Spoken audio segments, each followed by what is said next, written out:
Yeah, Tasha plays on the regular. I'm a summer, spring, and fall player. In the winter, homie don't play that.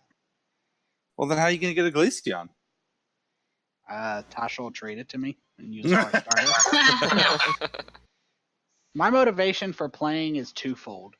50% to play a game with my wife because we do date nights where we go play, and the other 50% is to find and capture a Pokemon that Tasha doesn't have, because if I have a Pokemon that Tasha doesn't have, she goes batshit crazy. It only happened twice, and I got them now.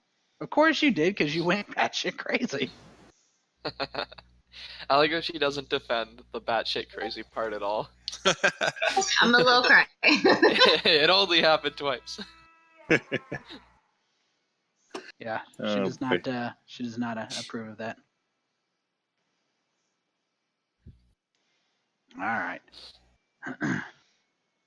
So, I have been spending my time converting, at least my time at work, I should say, converting campaigns that I have gotten off of DM's Guild and other associated things onto Fantasy Grounds. So I've been enjoying that, and it should make our a lot of things a lot more integrated from my end. You guys won't see anything. But we are going to get straight into the game. Me and Tasha went to, today's Tasha's dad's birthday, and then we went to a birthday party for my mom and uncle, and good old time. We made it back 8 minutes before the game started. Oh, wow. Nice. Perfect timing. I mean, we did have to go to Arby's on the way, so in fairness, we could have been back earlier, but then we wouldn't have had Arby's, so I mean, is that really a life you want to live? Oh. Absolutely not. It's a sacrifice I'm not willing to make. The sacrifice nobody should be willing to make. There we go. And it reminds me of the thing that I was looking up. So, as I mentioned on the Facebook group, I'm planning on heading out northeast to visit a friend of mine here in the next few months. And but I was asking my family what time we were going to be having our barbecue, because we usually have a family barbecue around the 4th of July. And they said that they wanted to have it on the 13th as opposed to the 6th, which I was, expecting that they was going to have. But I'm still looking at flights, and I'm planning on maybe leaving the morning of the 13th, because if I can catch my flight, assuming that it's not delayed or canceled, it's going to be leaving at like 5:50 in the morning, and I'll be arriving back in St. Louis around 9:20, which will give me plenty of time to get home and, be able to still catch the barbecue at like 1 o'clock that afternoon. Wow. Yeah. Or maybe even pick up some Arby's. Day.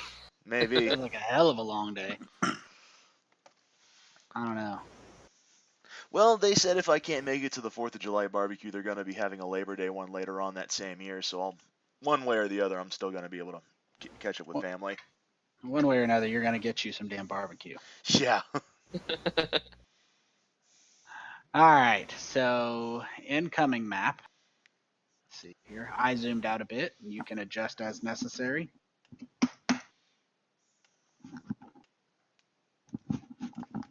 Oh, yeah. Look at all those regular gnolls.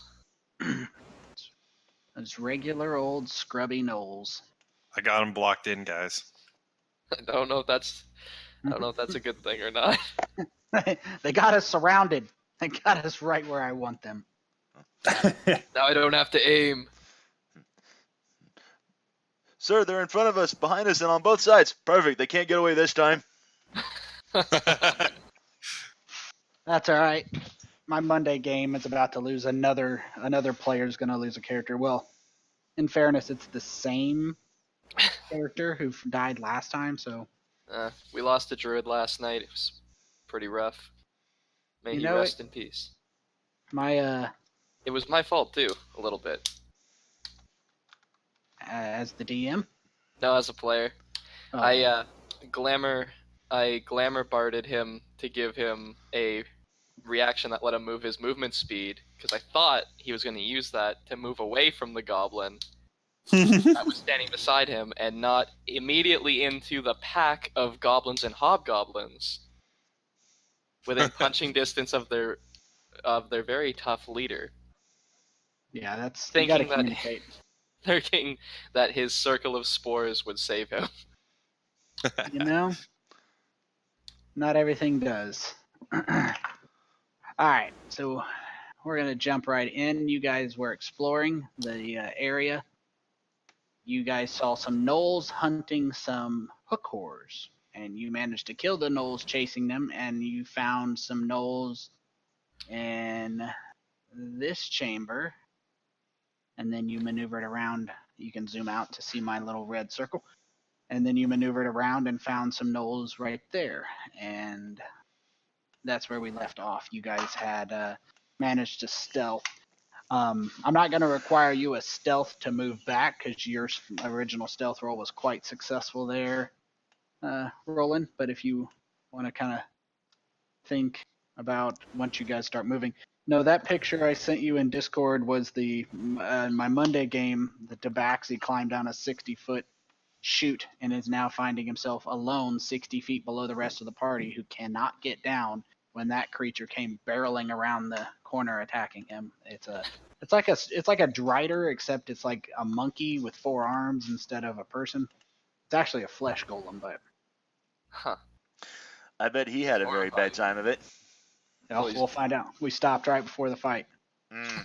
Oh yeah, he's contemplating how to get the fuck out of there. It's a monkey Spider-Man. Man bear pig. Scary stuff. That's not real. Well, it is real, but what are we gonna do about it? Yeah, what are we gonna do about it now? Even if we do something, what if everybody else gonna do something? South Park jokes. It's good shit.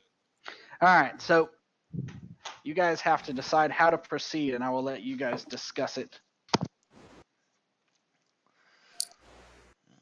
Well, we got 2 options. We can head toward the north and try to sneak around, or we could just barrel right on through the gnolls.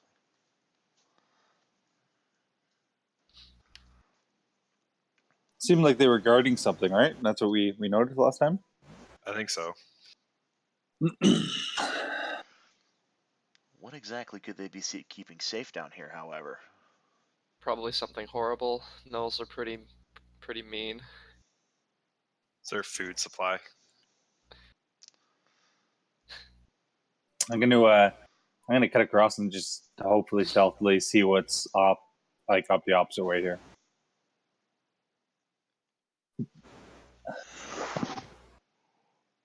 I know Ophelia doesn't want us to fight him.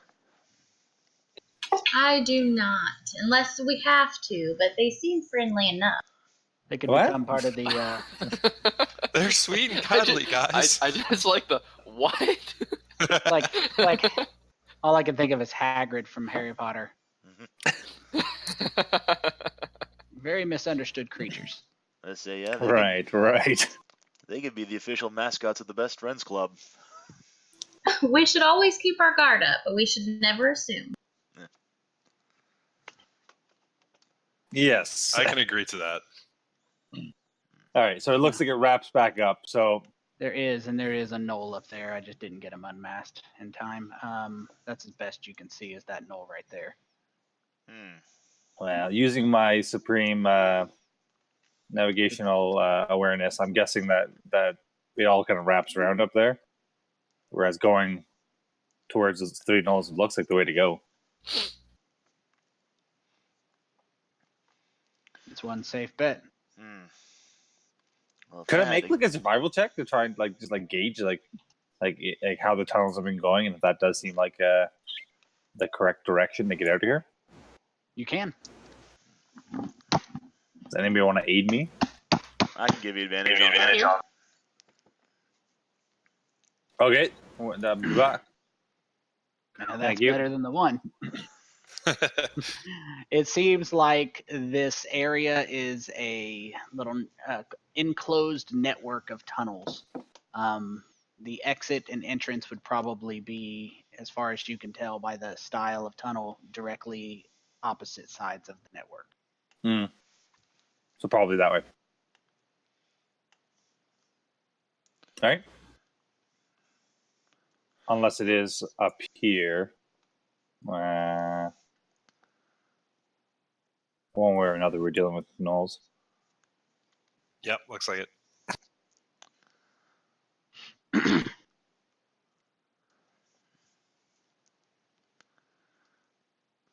My vote is that Ophelia goes in first and talks to them. All right, I'll back her up.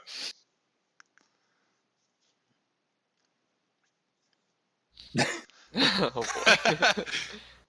I Just come gonna- in peace. Just gonna stand right here.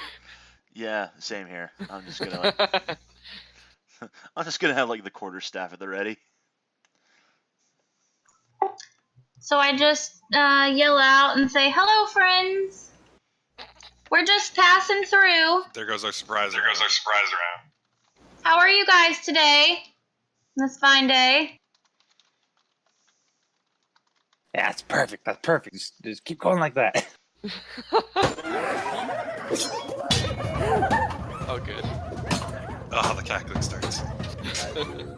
And they jump up at you, and a perfect example of a what is that Lion King?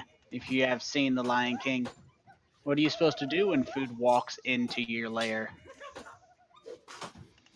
And they start pulling out their weapons and charging forward. Roll initiative. Did they say that out loud or to themselves? Oh no, they pulled out their spears and attacked. Oh, how rude! It was worth a try. It was worth a try. But now you know better. Well, this group is very rude. Can I speak with their manager, please? Right?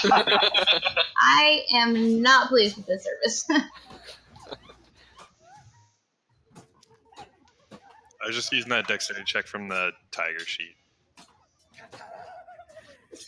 That's my initiative. Sounds good to me. And I'm just gonna stick that in there for you. How Outstanding. rude.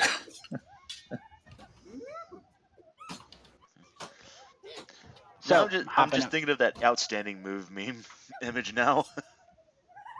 Mhm. I'm sorry. Well, it looks like Shushar reacts appropriately. My question is, Agile, did you take the time to inform everybody that the tunnel's connected? Yes. I don't remember.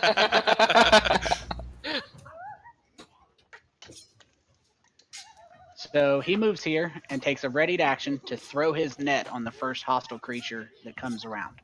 Ooh, I like it. That's This forward is- thinking of him. This is good idea, Shumsha. Very nice. Not an ass. Very nice. So this gnoll charges forward with a yipe and stabs with his spear at Ophelia. Like, immediate run away. Why can't we be friends? Why Ooh. can't... Oh my and god. he rams that spear right through your side. He cuts through your armor and leaves a pretty solid sized gash there. Yikes. I thought we could be friends. Am I still stealth, Tony? You will be treated as stealth. Yes. Very nice. Okay, I will. Real quick, I'm gonna drop the overall volume on the sound effects so you can adjust your gaming music in Discord as necessary. Cool, yeah.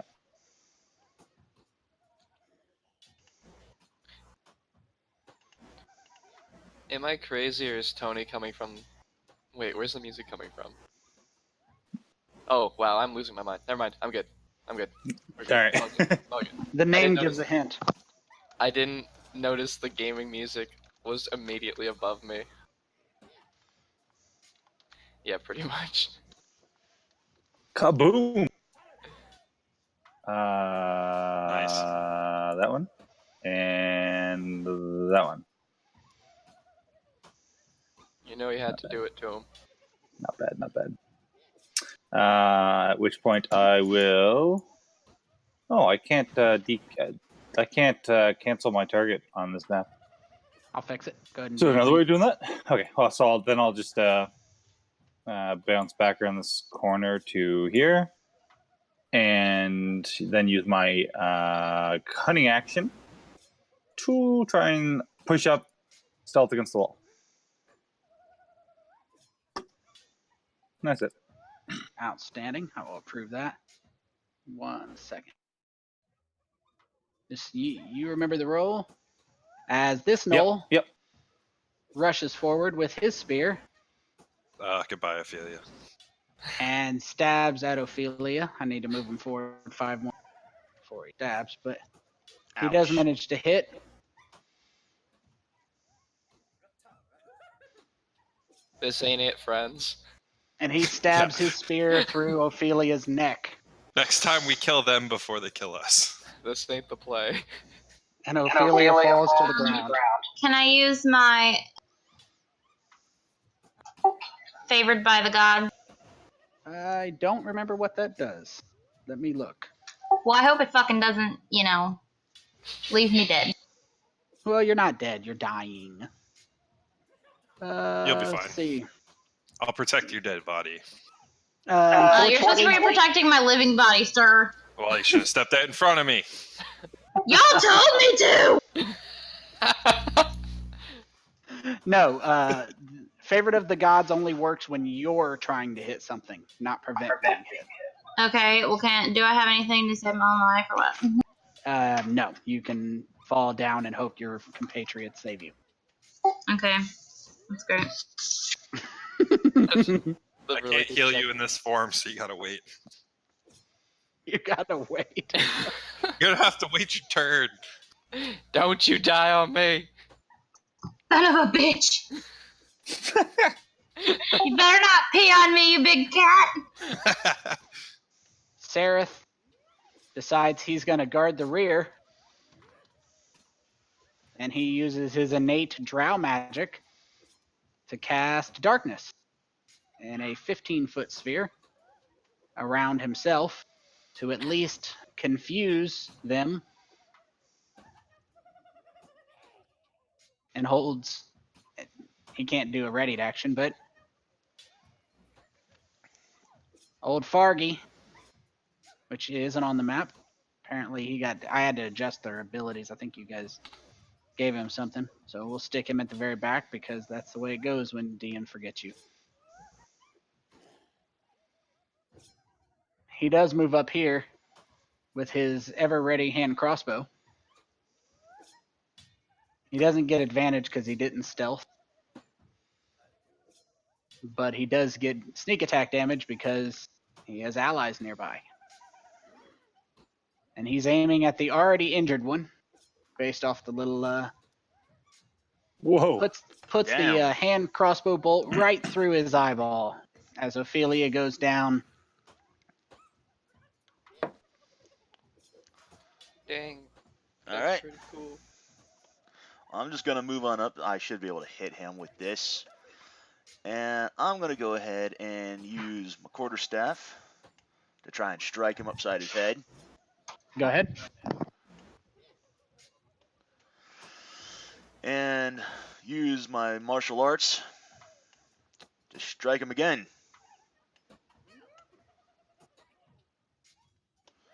And Nice. does it for me.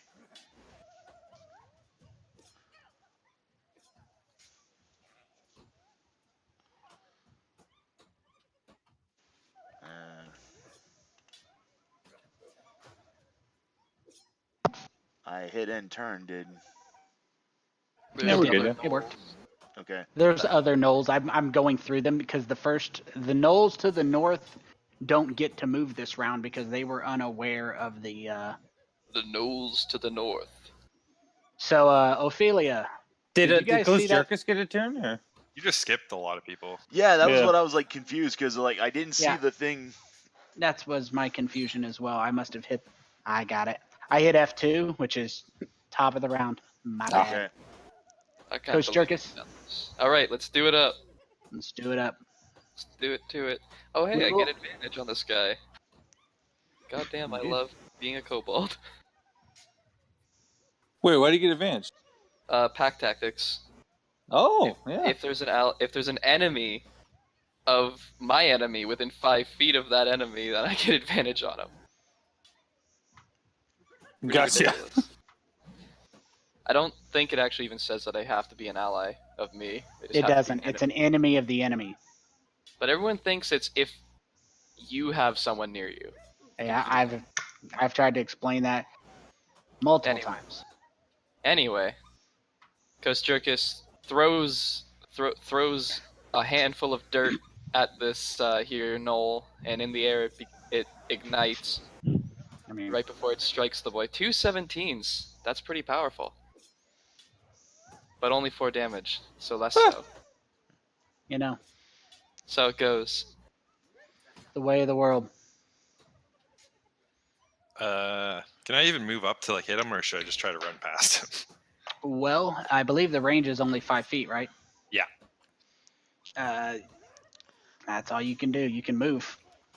I can try to like squeeze through. You can't squeeze through an enemy square. Well, then I'm screwed. That's a correct assumption. I will say that since I made the mistake of hitting the wrong button, and since it I don't know if you guys saw that, but Ophelia rolled a natural 20. She rolled a natural 20, so on her turn, she's not going to get her turn this round, but she's going to automatically heal. So next round, she will be able to heal herself. Sweet. Okay. I'm going to wait till her turn to cover that. Well, since I can't really do anything, I'm just gonna end my turn. You can delay. You can set a ready to action instead, maybe. I'll take a dodge action. Ah, good idea. Alrighty. Where's my dodge? I think I have a thing for that actually. Mm-hmm. You should on your character sheet. Oh, but it's to me, not to my tiger. You might be able to drop it, drag and drop. I gotta try. If you can't, Oh, there we go. We're good. everything can be drug and dropped, usually. Alright, so Bupito finally has a weapon, and he is doing his best to get up here. He is holding the line with sneaky Agile. Boink, boink, boink, boink. Jim Jar is going to stealth.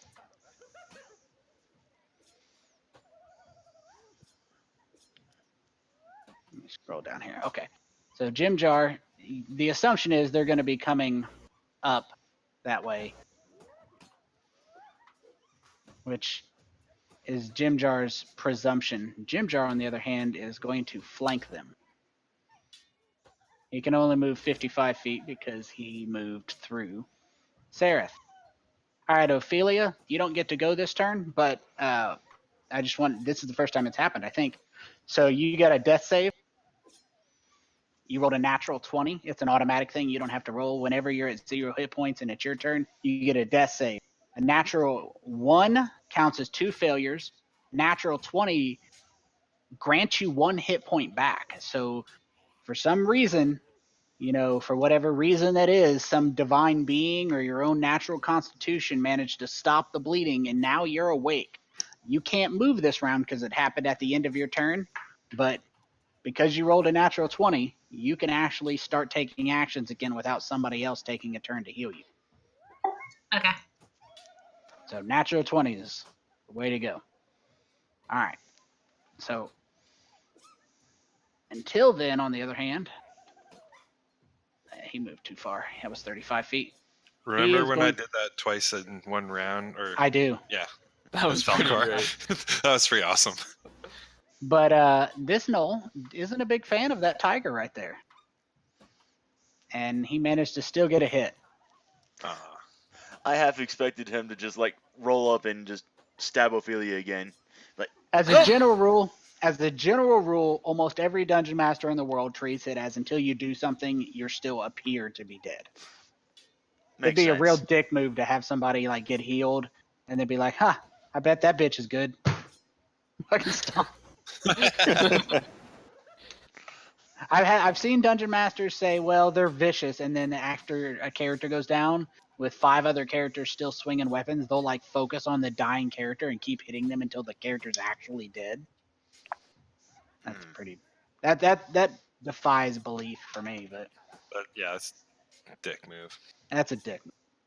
But he does manage to bury an arrow in the shoulder blades of the tiger for 3 damage.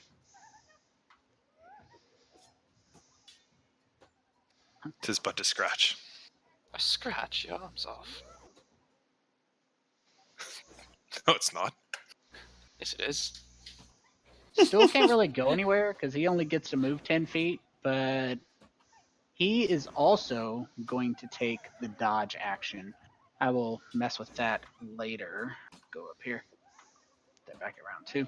Shushar keeps his readied action, which is helpful right about now, as the first knoll comes around. That's his first 30 feet. He can't see him, but he's going to take a shot at Bupido with that longbow and get a natural 1. Agile smoke. Sucks to suck. Oh, wow. I like that. Sucks to suck. Yeah, I tend to change direction here. Okay. I'll go 10 feet there. I'll prove it in 1 second. Go ahead and do your thing. I'm just dragging a dodge action. So that does cost you 15 feet for just for continuity there.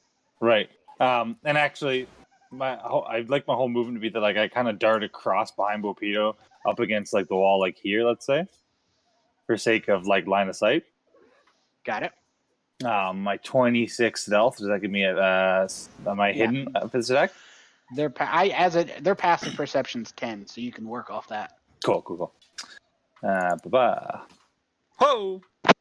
Wow. That's gonna hurt. Heyo. Fuck everything about you. You know you had to do it to him. Kablooey. Not bad. Could have been bigger rolls, but I'll take it. That was 15 feet, correct? Yeah, yes. All right, so then we'll go another 15 feet. Oh. Okay, let's go back here. And cutting action, try and hide again. Oh, yeah, I'm hiding real good. So, yeah. All right. It's fine. Everything's fine. Agile Smoke wearing a t-shirt and one of those camo t-shirts that reads, "Ha, now you can't see me." So the gnoll who Exactly. cut down Ophelia pulls his spear out of her throat and spins it around and stabs it into Indomitable Spirit for max damage. Fucking Rambo of gnolls up in this bitch. Bleeding from the mouth. Ramgnoll? Ramgnoll. Sereth is going to join Jimjar, but he's going to join Jimjar like from the back. In Get him! spirit. I got your back. Like literally, I want you up front. Who would have thought Seraph is a bitch? Who would have thought?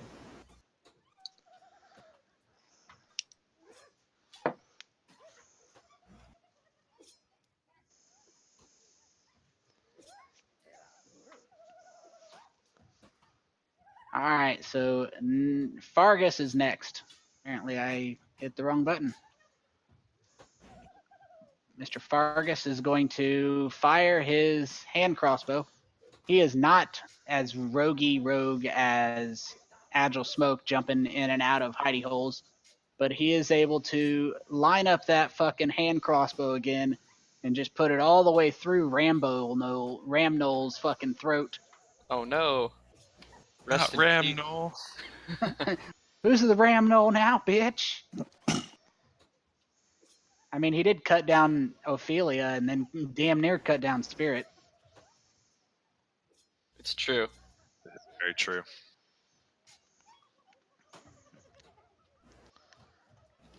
See, unfortunately for gnolls, they're not very smart or tactical. And this gnoll manages to get all the way here before Shushar throws a net at his ass. He comes roaring around that corner and the net misses. And Damn it, Shushar, you had one job. he moves the rest of the way. Indomitable, Ah! he can't see you on the upside, so he's going barreling past you, charging at Bupito with a spear. Idiot. Stupid. Which I probably say out loud. Super stealth. Yeah, idiot. Do I want to use... You know what? Actually, I'm going to try it. Hell yeah. So, in my mind, Spirit goes up, wrenches the spear that was jabbed in her gut, and uses that same spear to attack the gnoll with it. Yes, do it. And then utilizes unarmed strike to go for a throat chop. Oh, yeah. The spear of Ramgnoll. Yeah. This becomes a holy weapon known as Ramgnoll spear.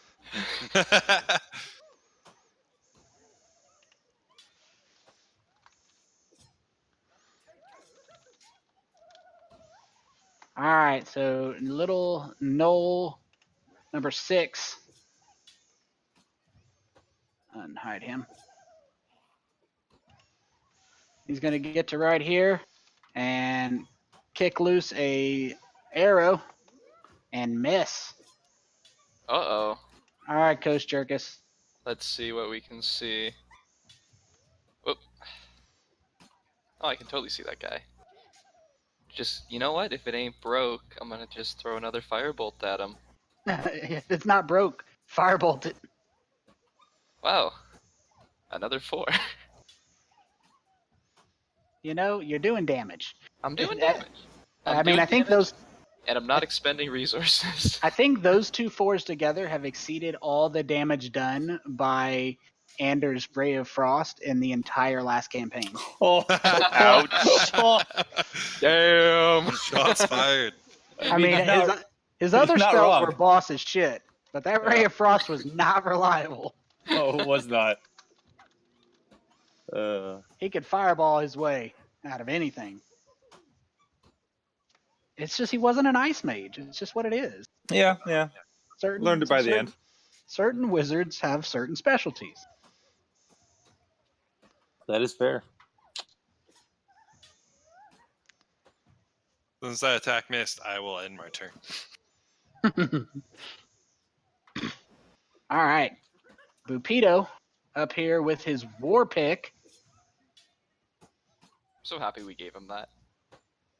Yeah, shield, like armor too, didn't we? This guy's like badass. Or He moves up to kind of stand in blocking fashion. He can't get he missed, but at least he's blocking something. And Lupito's brave as fuck. It's true. Absolute mad lad. And stealth does not slow you down.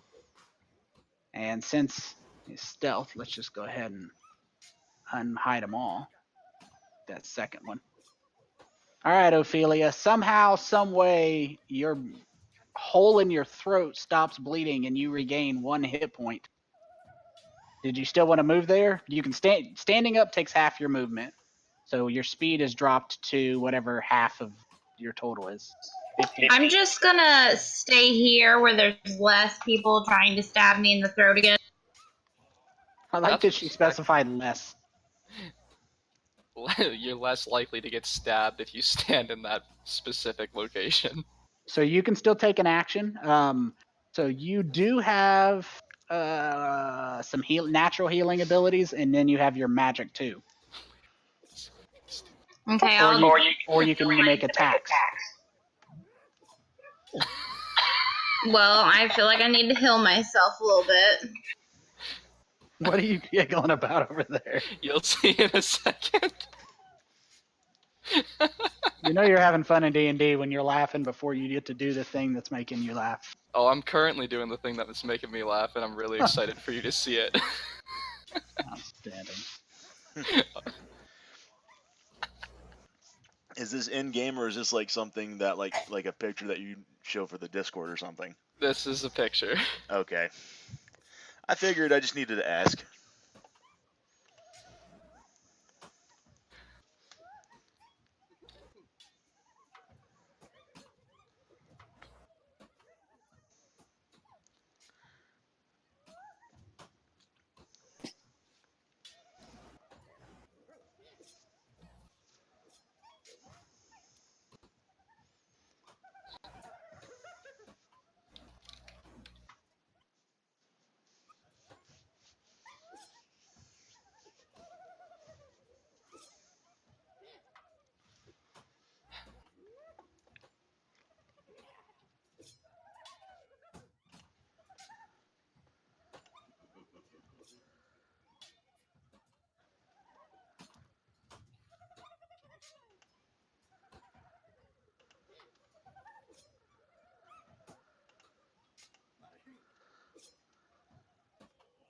Where's this picture at?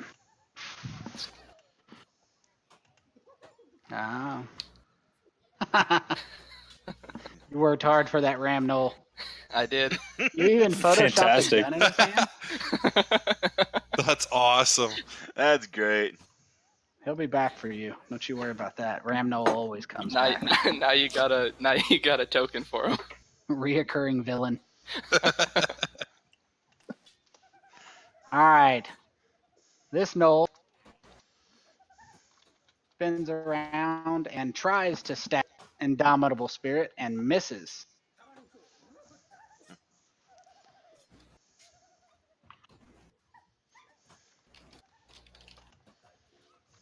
Alright, what about Stool? Poor Stool. Sorry, I skipped that Knoll's turn. Let's get back down there. I think I'm having a little lag here. There. So he does not see Jim Jar, but he can get over here and line up a shot with Bupedo and miss. Yes.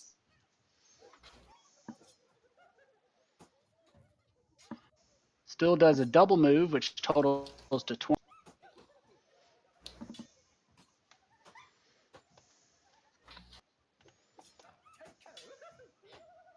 All right. Shushar. He's going to not use his net this time because at this point there's too many people to deal with. But he is going to run over here and try and bite the shit out of this Gnoll Pack Lord. Oh boy. And he manages to clamp onto one of his forearms and get a little shake, tear a little flesh off.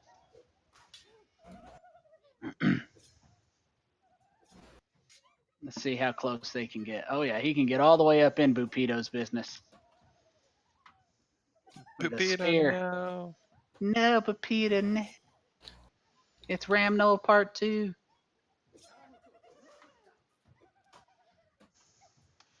Oof. If only Yeah, one of he us was managed- playing a Gnoll. Is Bupedo flanking the pack lord for me? Yes, for you. All right. Pulling out the dagger, going for like flipping it back upside down in my hand, and as I'm gonna run out, if Shumchar is like biting him up top, I'm gonna try and like slice an Achilles tendon as I run away. Oh wow.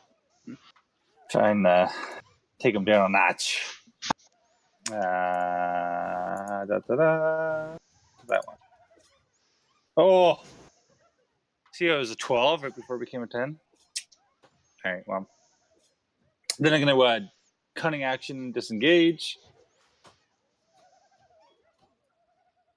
and go. I mean, you go tried. right here. Okay. I did. I did. All right, that's that. That's that. And Sereth is going to attempt to stealth.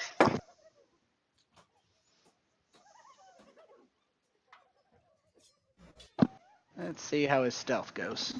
Can he do it? A 15, 17. Nice. He was going to move up anyways. Because, you know the saying, the player knows the role, the character doesn't. They are both coming in stealth. I like. Fucking Bupito's up there by his damn self, holding the line. Shushar's there. It's fine. Shushar's there. Stool's on the way. It's all good. And this Gnoll lines up a longbow shot. That was a well-timed dog bark. It was a well-timed dog bark, right as Bupito got shot in the head. Oof. Damn. Takes an arrow right into the forehead. Falls backwards, his war pick clanging on the ground. A bitch. Damn, I can't believe he got killed by gnolls. Fucking Tasha shot me with a Nerf dart when she walked by. Can I get an F in chat, brothers? Whoops. Apparently not. Alright. Old Mr. Fergus. Fucking Gnoll Slayer Extreme. He has not broken line of sight, but he is going to, with his movement speed, and me. He's going to get up here with his short sword. He gets 2 attacks with his short. Nice. 1 and 2. Well, at least you got a good solid hit on him. Well, since his Shushar is right there, he gets sneak attack damage. Ooh, Yeah. nice. 2 plus 2. Uh, Alright, so the Gnoll Pack Lord is very upset. This is the first time he's been able to attack. He draws out his glaive, Oh boy. and he swings the glaive at Fargus first, misses, brings it in a circular downward chop at Shushar for his second attack. oof. Ooh. Ooh! Got him. You didn't have to do it to him. He got a 2 and a 1 on the D10s. Ah. And he uses his ability known as Insight Rage. Mm. It is considered used on Gnoll 6. Right, well, I'm going to go ahead and Pray. miss. And That was me shooting at you, Tasha. Fail. Damn it! Natural one.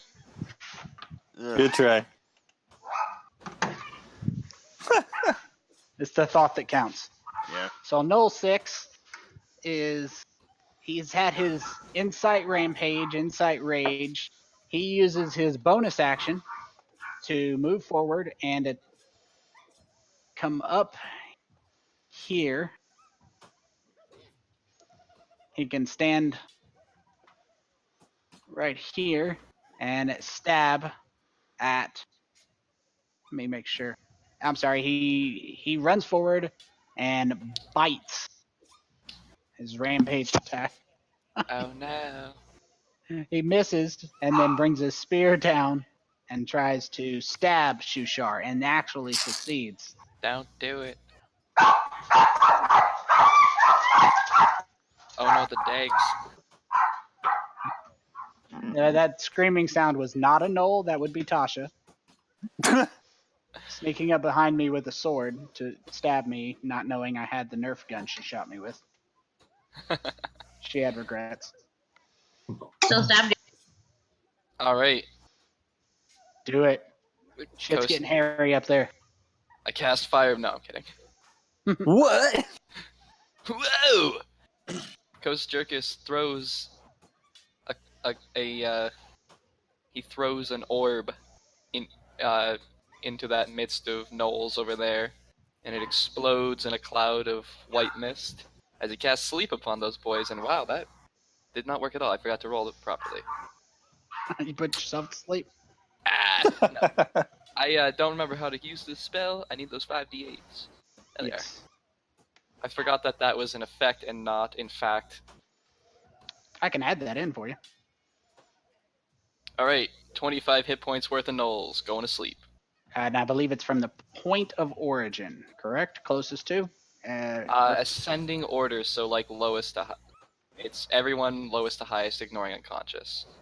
All right, so highest. Can you? Okay, let's see. Who has the most damage? That's going to be Knoll 22. Is that one up here? What's that Knoll number down there? That's Knoll 38. 38's down below. So Knoll 22. is the first one to go.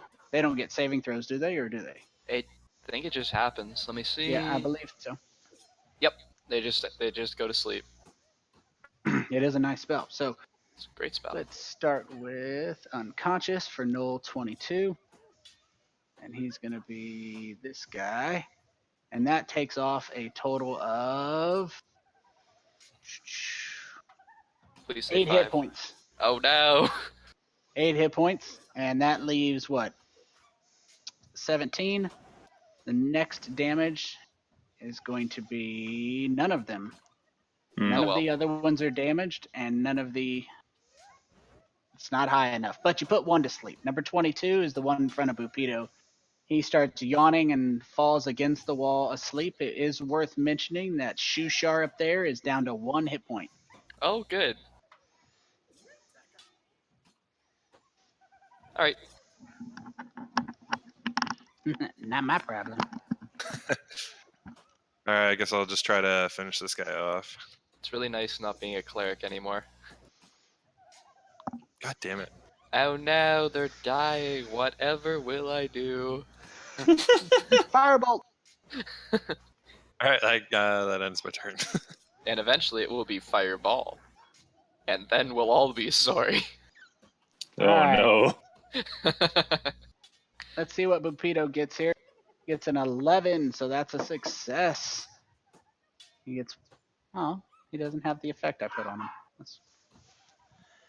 Because I was modifying everybody's stuff. So we'll update us each time.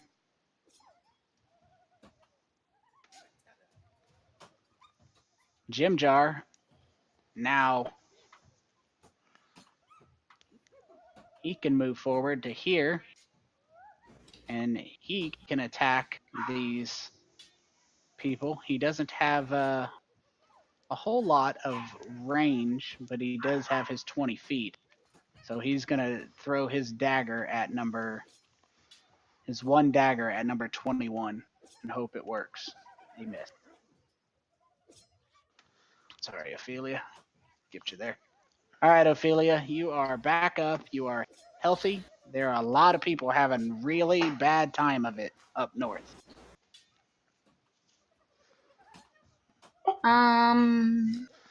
Rolen and I got this one down here. You might want to go up topside and help out the gang.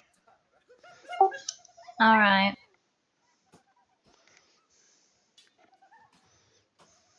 Mean little buggards. Mm-hmm. All right, so Ophelia, if you want, on your spell list, you have a spell called Healing Word. It should be near the bottom. You can cast that up to 60 feet away, but it heals less than your Cure Wounds. So It's takes also a spell bonus slot. action. Yes, it's also a bonus action, so you can heal somebody and still cast one of your cantrips. Okay. Shushar is down to 1 hit point, and Bupito is unconscious and bleeding to death, but he's also surrounded by gnolls, so, I mean, if he does get up, he probably won't stay up. So we should just let him perish, or what do you think? That is a personal call. I'm just stating the facts. It's up What to you. would Ophelia do? We should keep the person who is alive, or try to heal the person who's surrounded behind enemy lines. About to be eaten. I'm pretty sure gnolls eat people. Yep. Oh no. Sadness is upon me. Who will Ophelia pick?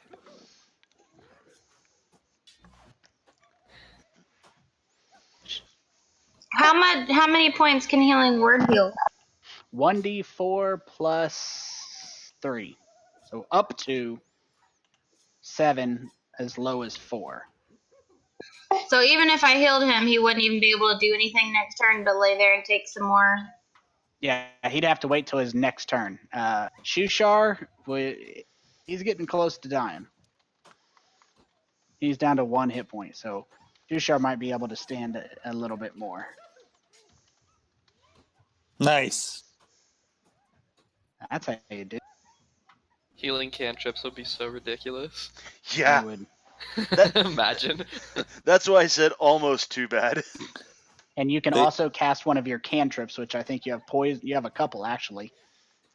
Firebolt, poison spray, shocking grasp. Damn, you're an aggressive little.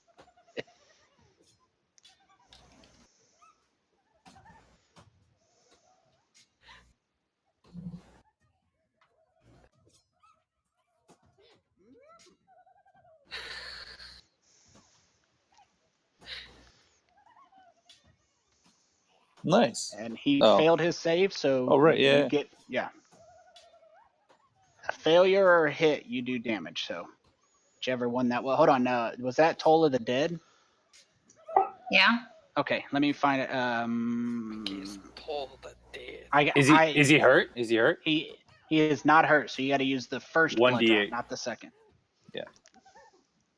Apologies. Still pretty good.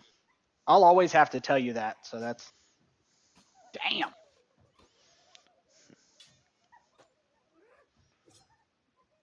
Good damage. That's how you screw someone over. All right, so this guy is going to keep attacking Indomitable Spirit and try and get a hit. He manages to get a hit. He's trying to live up to Ramgnoll with the bandana. Cool. Oof. Reaches down and picks up the Ramgnoll bandana and puts it on.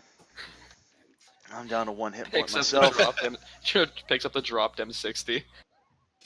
It's at AM. It's just a club now. So he turns and charges an unarmed Jimjar and gets an automatic miss. Which is kind of sad for him, but all Jimjar can do is try to punch him, though. And Jimjar misses with the punch.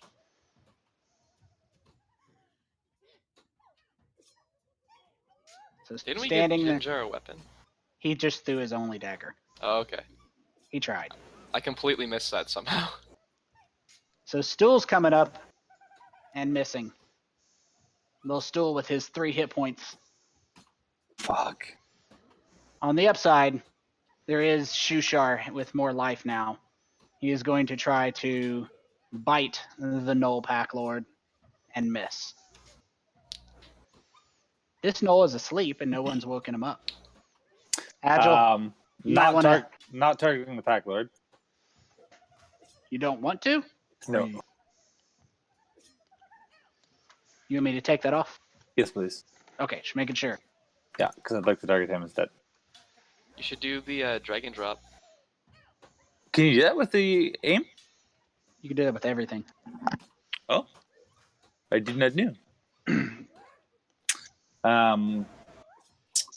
No advantage, correct? That is correct. Your 8 stealth was not sufficient. Yeah. Well, doesn't matter. But I do have sneak attack because there's an enemy nearby, right? Yes. All right. Pew. And then I'm going to go call it 15 feet over there.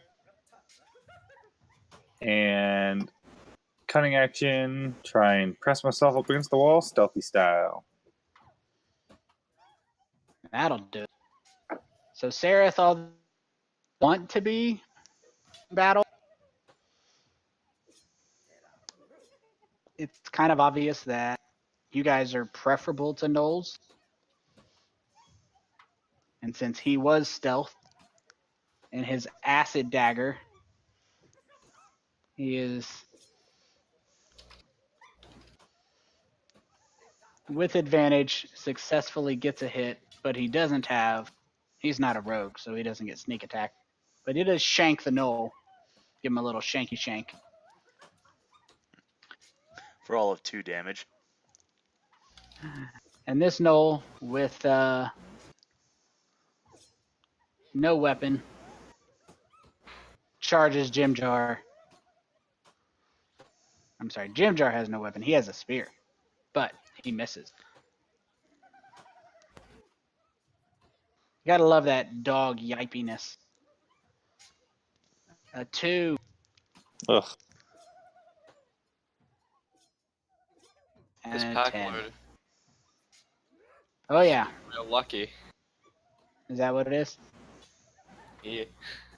The That's what I Null choose to Pack believe. Lord, he gets a 1 and does not recharge. This may be something new. This may not be something new. I'm going to explain. So monsters have abilities that recharge, like the Null has Incite Rampage. Recharge 5+ means he rolls a d6, and on a 5 or 6, he gets it back. He rolled a 1, so he doesn't get it back. Good. That's how that works. This time, he brings that glaive around and gets an automatic miss, which gives Shushar and Vargas an attack of opportunity. Hell yeah.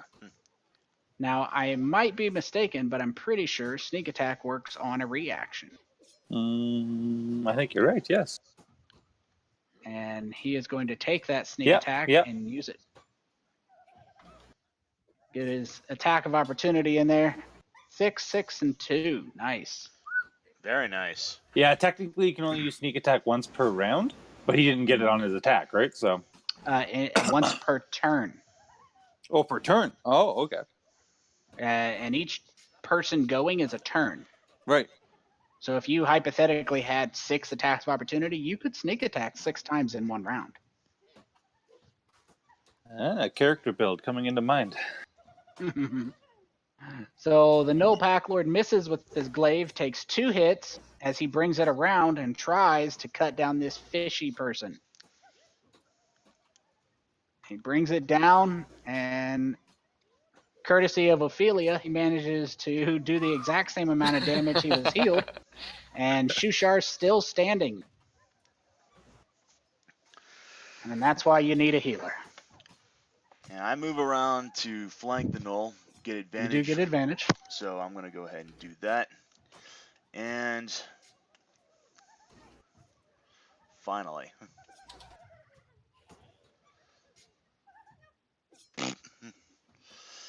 And now, claws. Do cat claws count as unarmed strikes, or do they count as like a weapon? I'm pretty sure they do. Yes. Okay. Because in that case, I'm going to go ahead. I'm going to unsheath the cat claws and freaking miss. Okay, never mind then. Bad luck.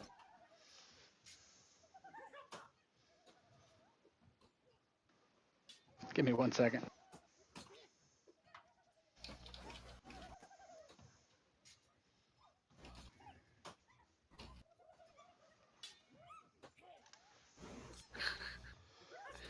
I'm going to use a, if I think I'm allowed to. I'm going to use an out of turn interaction, and just like say to Kosjurkis, Kosjurkis, you know the spore bomb you made. You toss, bang.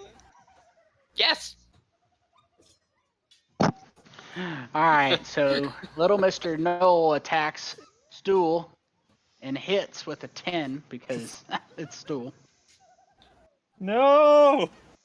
Still Take is him. dead. I'm ready for the In the Arms of Angels. He brings the spear in a downward mark and No. Exactly enough damage. Ouch. exactly enough damage, plunges it into the back of Stool, right through his spine, which he doesn't have, but where his spine would be if he wasn't made of mushrooms. If only he wasn't made out of mushrooms. If only he wasn't Actually, made it out might of be an advantage in this case, but his spine Alright. wouldn't be severed. The Kosjurkis just produces another orb and chucks it at the Gnolls again, in such a way that it only gets the Null Pack Lord and Null 6. Okay, Max rolls, baby! 26. Null 6 is done. He is unconscious with 2 hit points, leaving you 24 for the Gnoll Pack Lord. And that is not sufficient. Oh no! Wow. Yikes. Alright. I'm gonna use my free action to cower in fear. This guy over here is just dodging shit left and right. He's Yeah, got the apparently. he grabbed the bandana off Ramgnoll and put it on. There we go. Not scared of you. There we go. Dead. I guess Finally. the 3 Ramgnoll brothers are finally dead. No, my bandana. How many bandanas do we loot? Where do you guys want me? Maybe I'll just shift back and heal after. You know, you do what you got to do. Well, Not a bad idea. The I can't- wall is about to break, and the squishy people are about to get set upon by gnolls. Well, I can always shift back later, but then that uses my other one. But You got Ophelia up there. It looks like she's moving up to heal. You Okay. guys should talk about it at least. well, it's Maybe just like she- I can't even reach with Rolen as a tiger on either side right now, unless somebody switches out with me. Do it, heals. All right, I guess I'll switch back then and Okay. move. Well, actually, I'll move 40. I'll move as much feet as I can first. Makes sense. Move there, and then I'll transform back. Okay, You- I'm just gonna leave the tiger there until I can get to moving him. And you still have a bonus action, don't you? That would be my bonus action to change it back. Oh, okay. I thought it was just a free action to drop it. I don't think so. I'll double check though.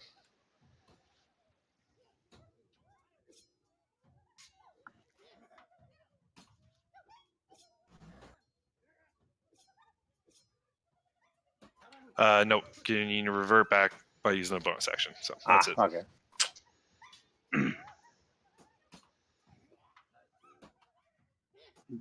Did you? Yeah. Okay. No, disregard. Let's see where he's at. Oh, it's wrong button. There we go. And he comes that way with a failure. Mm. He doesn't want to be a failure, but here he is. And Jim Jar now, barehanded, fisticuffing Knowles with his Hey. multi-attack. On the upside, he does get sneak attack, so he can tighten his fingers up and get a nice little jab into the Knowles' throat before trying to get his second unarmed strike, because he gets 2.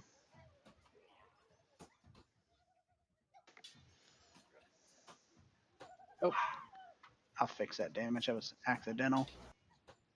Let's switch that around. Everybody likes to see the DM heal a Knoll. All right, Ophelia. Stool is down. Shushar is hurting. And the Knolls, 6, the 2 Knolls on the bottom, 6 and 22, are asleep. But that Pack Lord is stomping heads in. Who would like some life? Anyone? I'd give it to Shushar again. Keep that front line strong. And then I can heal. I feel like he had his chance. You can move 5. If you move 5 feet closer, you can use Cure Wounds instead, which will heal for more, potentially. I Or can you can heal just attack, Bupido next too. time. Or you can attack. I mean, sure. Or do You that, do whatever yep. you want. I thought you just told me to save Shimshar. Do you? You do you, boo. Always remember that a But- pirate is free. If you heal Shushar, I will heal Bupido, and I can probably stabilize Stool on 1 turn. Try at least. But if he fucks up again, he's on his own. No, really, I'm on my last spell.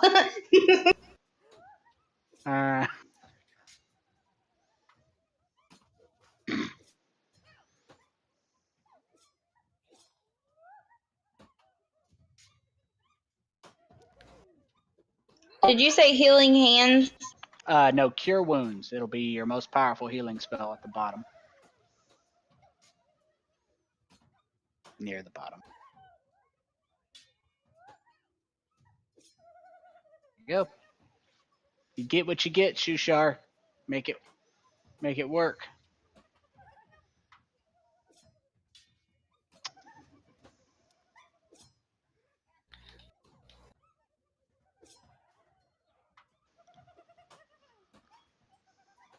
Alright, let me scoot those out of the way. Oh, I saw your movement. I just didn't get it approved in time. Sorry. I set up hotkeys for changing turns because I have to change them for people sometimes when they're in tiger form. A little overzealous there. A critical hit against Sereth. Ooh. Puts that spear right through his leg. Do I not get to use a cantrip? You do. I'm sorry. I skipped you. I didn't even push my button. I didn't even move next turn. I was reading. That was my fault, not yours. Duh. Go ahead. Use your cantrip.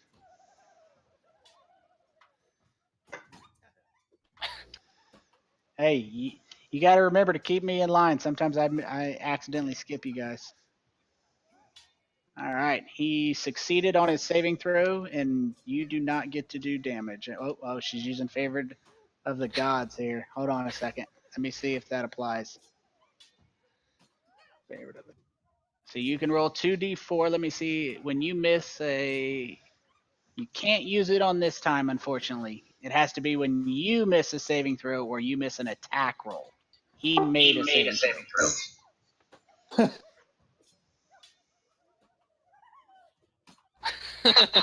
My bad. I think you're all out, unfortunately. And an additional unfortunate news, Stu rolls a natural 1 on his death save, which gives him 2 failures. If this mushroom dies, I'll be so sad. This is the saddest mushroom burger you ever had.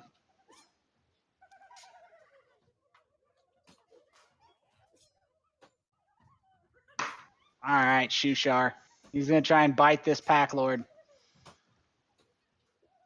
And he misses. Asleep. Agile smoke. And I need to change something in the settings. I wanted to show the effects on the chat. This may seem like a totally random question, but does Stool have a mouth? Stool does have a mouth, and yes, he can take healing potions.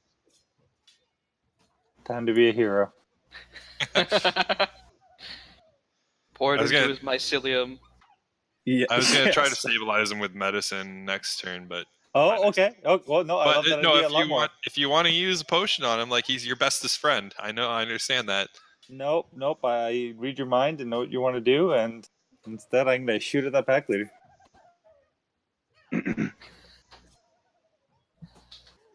I could use a healing potion, but I mean... my I'm like the furthest from... You're further from combat than Sarah. Yeah, I know. I'm going to fix that my next turn. I'm about to move 160 feet in one turn. Well, see, here's the thing. I know that with my feline agility, I can double my movement speed, and if I double move, then I can at least maybe get 160. Yep, there's in fact, a way by 15th level as a Tabaxi monk, you can, in fact, get 1,125 movement speed. Yeah, I know, it's part of the reason why I went Tabaxi to begin with.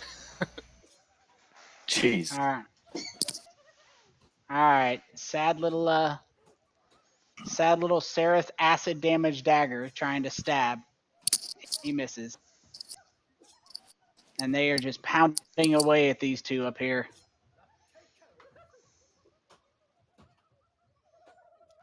Fargus is very happy that Shushar is still alive, so he can get his distraction in, so he can try and kill this son of a bitch pack lord.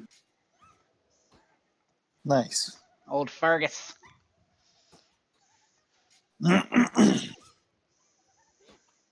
Oh And boy. the pack. He's very happy that he is able to hit Fargus. Minimum damage, very nice. He's focusing on Fargus, who is seeming to be the bigger threat here. There's some 9 damage for you, you little halfling. So your movement speed is 40, correct? Yes. Then you doubled it with feline agility, and then you double move. Yes, because I'm not going to be able to do much of anything this turn, so I'm just trying to get as close as I can to the action. Look at that kitty cat go. And that does it for me. I also want to is point out fast. you just moved 160 feet in 6 seconds. Yeah. That's terrifying. Now he can only do it once. Yep. Because Well, I no, have he's just got to rest. He's got to Yeah. rest for a little bit. He's got to rest, and he is in a hurry to get his 1 hit point having ass into combat. I mean, I need healing. my team needs me. What can I say? Yeah, respect. Respect. I'm gonna try that firebolt again. Not another sleep. I feel like ooh, Oh, I did it to him. Dang. Oh Maybe yeah, Maybe sleep Less- will work this time finally. you scorched the fur off his face. All right, I'm gonna cast Healing Word on Bupito. Why Good healing enough. word? Oh, Why not? Bupito. Oh, Bupito. My Yes. bad. I was thinking Shore. Stool. I was like, that doesn't make sense. No, Why would Stool. you do this? Stool. I'm just gonna use Medicine on. I'm better friends with Bupito than I am with Stool. Wow. But you are of the mushrooms. I guess you did. I did some, but hold on. You did have a bad trip. It's in your backstory. I did have a pretty good trip. and a really good medicine check too. Yeah, so he should be stabilized. He is stabilized. He is no longer bleeding to death. Nice. Cool stuff. And that's it for me. He is still unconscious. Bupito takes half his movement to stand up, noticing the 2 gnolls next to him are asleep.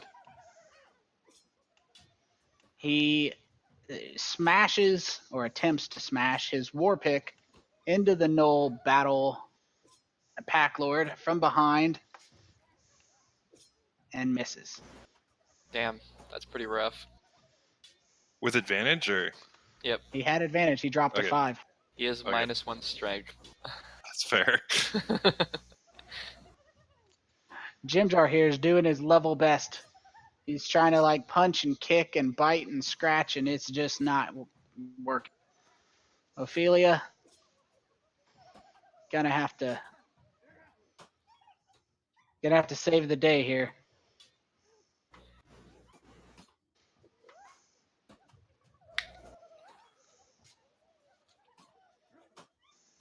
I like how sleep. I got two of them. Let's see. Better than 0. You tried. That's what matters. At least they can't hit you back. At least they can hit you. Alright. A critical hit against Sereth, who has not enough hit points left, I don't believe. Let's see. He has 1 hit point left, Oh boy. Wow. and he's Oh dead. shit. Ouch. Maximum damage, double 8s. He takes the spear, and he literally plunges it right between Sereth's eyes. And unfortunately, 1 second here. Unfortunately for him, let me pull up. Can I get an F in the chat, brothers? He got an FD. He got an FD. So I'm going to get a picture I want to share with you mid-combat because it's worth it. By the way, that was our guide. Yeah, we're fucked. Yeah. It's Wow. fine. It's fine. We still have Shushar. I think we're close enough, yeah, that Shushar can still lead us. I hope so.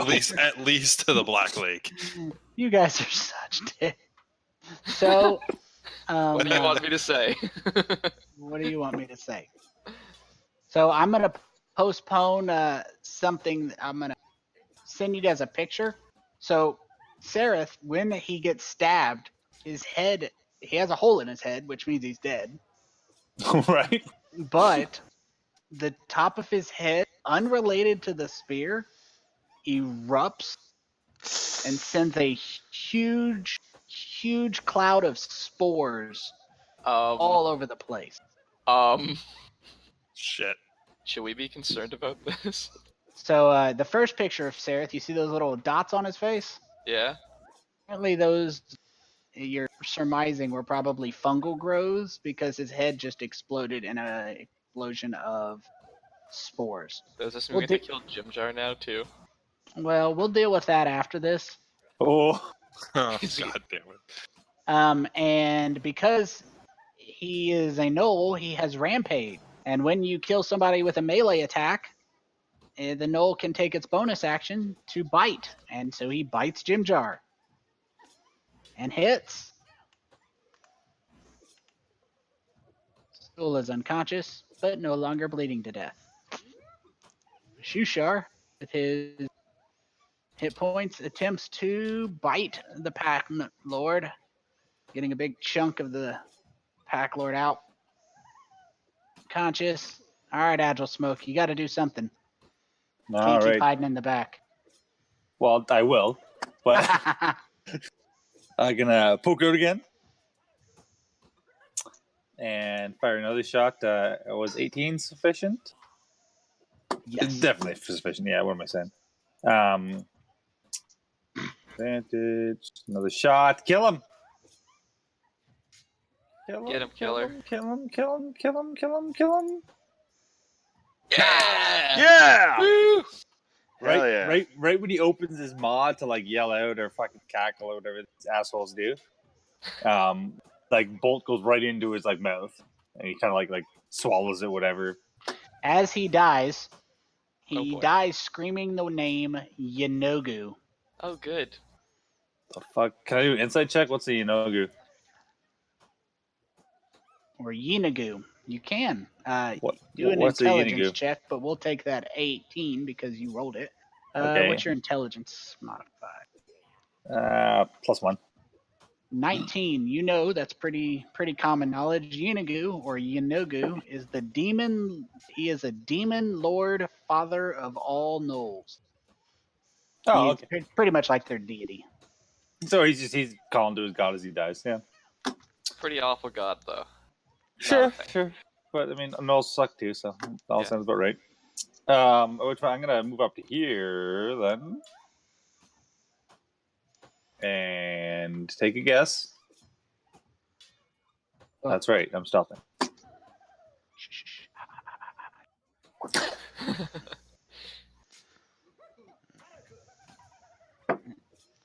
And this gnoll attacks Jim Jar and misses. Fargus is hurting, but he's not hurting enough to not get into battle. That's as far as he can go, though, because he has to move through Bupito. And fires a hand crossbow bolt at the back of that guy. The one who just exploded his head. And he kills him. Nice. Very nice. Let's find that gnoll. Where is he at? I got a lot of tokens here. Quite a few of them have little delete me symbols. And he only gets one attack with the crossbow, so. Now, before I move, did I see the spore cloud? You did. Okay. Everyone sees it. Okay. I cover my mouth as best I can, and I take like a deep breath before moving through the spores, so I don't try to inhale any as I move past. So what you're saying is you did not inhale. I didn't inhale as Nothing? I moved past. No. Okay. So, Not as you move past. Got it. Yeah. I just wanted clarity. It's important. Yeah.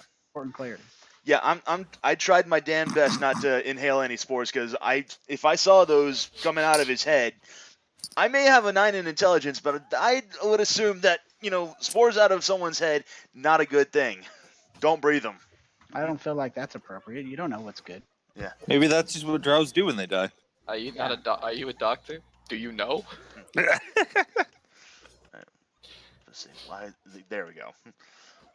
Wasn't sure why my actions tab wasn't working there. Anyway, I'm gonna go ahead, and since I should have advantage since I'm flanking this guy. So I'm gonna go ahead and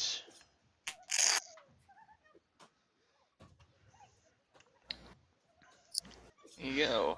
and I'm not even gonna risk it. Use my last flurry of blows. Ooh, there. Take them down. And second blow.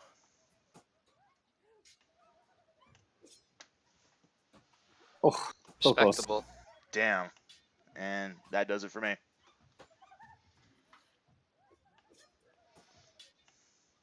Unconscious. Is this move legal, Tony? It counts as 35 feet, but yes. Hmm. Can I go to here? You can stand over those guys. Alright.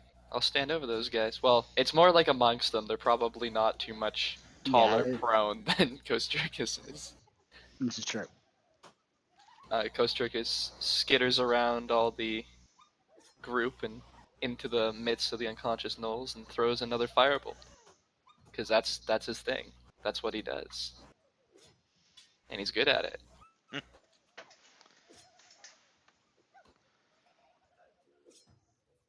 This is probably going to end poorly for me in about 2 minutes. He's dead, Alright. so Stool is stable, so... Okay, what are we doing now, then? Can we take a 20 to kill these gnolls? Yeah, maybe let like Jim Jar. Well, yeah, they I have could do it enough too, hit. but- They're I would usually say no, but their hit points are sufficiently low to the point where one hit from a rogue would kill them. So, cool. Give me just a second. I want to check Sareth's sheet. I'm going to add everything he has to the sheet real quick because, unless you guys are going to bury him with his stuff. No. He has 3 gold pieces, 1 pound of rations that he was apparently hiding, Bastard. Surprise, surprise. a longbow, 35 arrows, which he just took. Let's see. Get those. How did he Arrows. hide those? The arrows Prison you wallet. guys knew he took. Why You guys didn't know. he? Why No, didn't we knew that. Why didn't he use his bow? I totally forgot he had a bow. He Might have his had bow. something to do with the spores in his head. It's exactly what it had to do with. And 1 He's got acid cart- damage dagger. He's been eating venison, boys. We had to put him down. Sareth was killed there.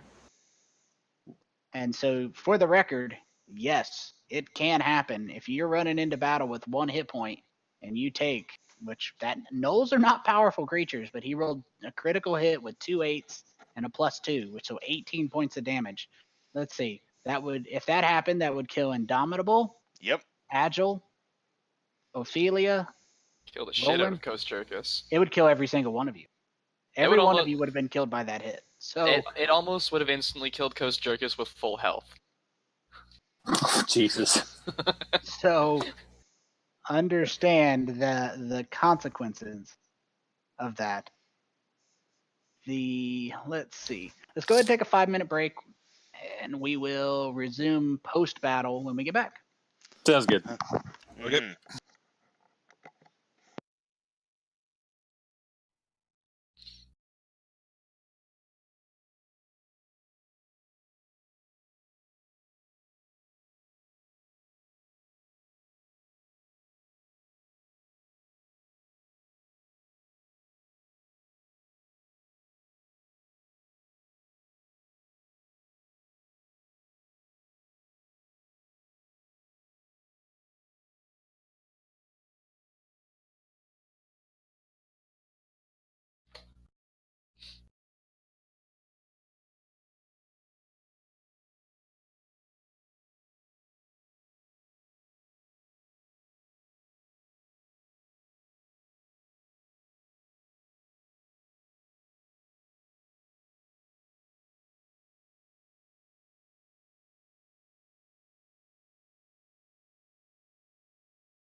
So what I want to know is, where'd Sereth get venison in the Underdark? Good question. Must have That's been a well-connected man, you know? topical humor.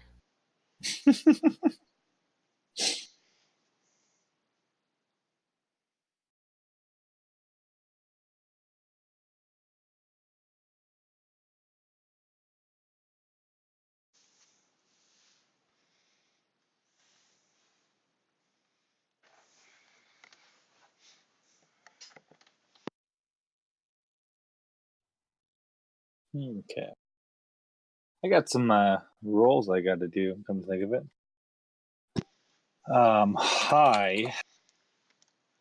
Is there a way I can roll like multiple 100? Yeah, if you Pick up and click, right-click. yeah, if you right-click with the die, you'll get more. But I got to right click to make it 100 in the first place. No, like you right-click it Mm-hmm. to get the D100, and then if you oh yeah, no, never mind. Yeah, you're gonna have to do that. Just do it separately 5 times? Yeah, it looks like it. Oh, okay. Ooh. Ooh. Okay.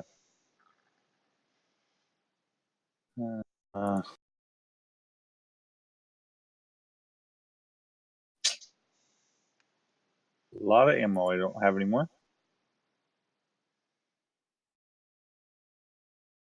Wait, what was that for again? Or do we not That's- know? Tony asked me to do Crossbow that whenever I was trying to get my crossbow bolts back. So I took 5 shots, and because I said hi, only one of those was above 50, so it means I only got one of the 5. The other ones are all broken or whatever. I have to roll for Fargus's, actually.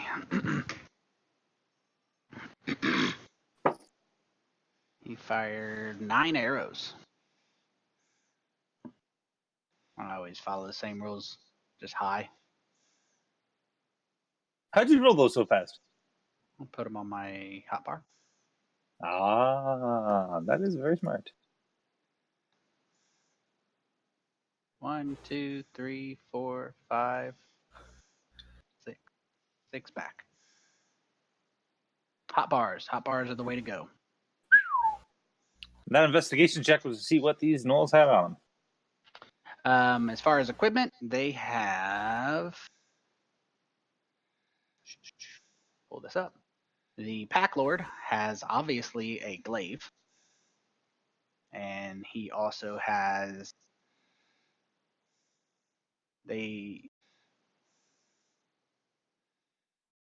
That's for something else. I'll tell you in a sec, Tony, when you're done talking. Sounds good. So the Pack Lord has a glaive. He also has a longbow. They all of the 7 other regular gnolls had longbows and spears.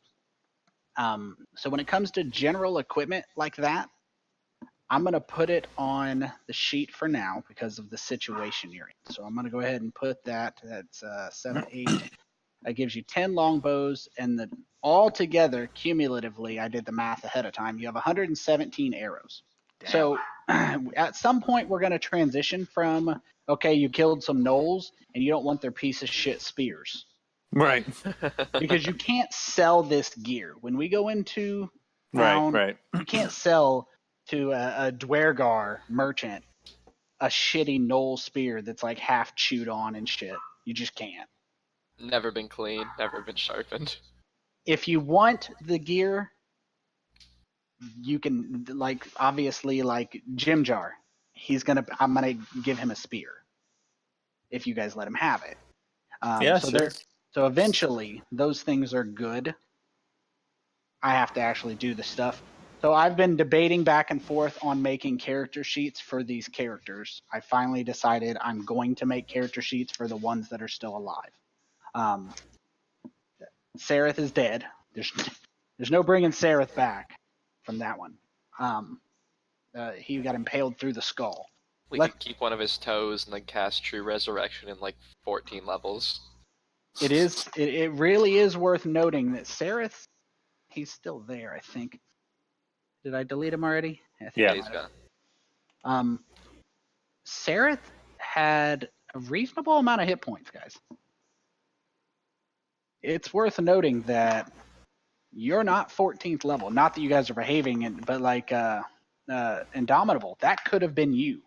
I know. So bear that in mind. It almost happened to you already once. Yeah, exactly. And I know, and I still took the risk. Living on the edge. Always for the biscuit. Yeah. So, real quick, I just want to go over this one real quick. Give me a Constitution saving throw if your name starts with Indomitable and ends in Spirit. All right. And do it with advantage, please. All right. Advantage, Constitution saving throw. Oh boy. Poisoned. Enjoy chronic wasting disease, my dude. Yep, I'm dead. That was my question. Was with the perception was, can I see if there's still spores or have they like basically dissipated? They do dissipate. They do dissipate after a couple rounds. I'd say maybe 3 rounds. Just waft them away. Hey, that's one guy we don't have to feed anymore. Yeah. That is not Rolen saying that, by the way. It's one less mouth to feed. Like it. All right. Looks like the neighbor lady went back inside and all her friends left, Tasha. What? The neighbor lady?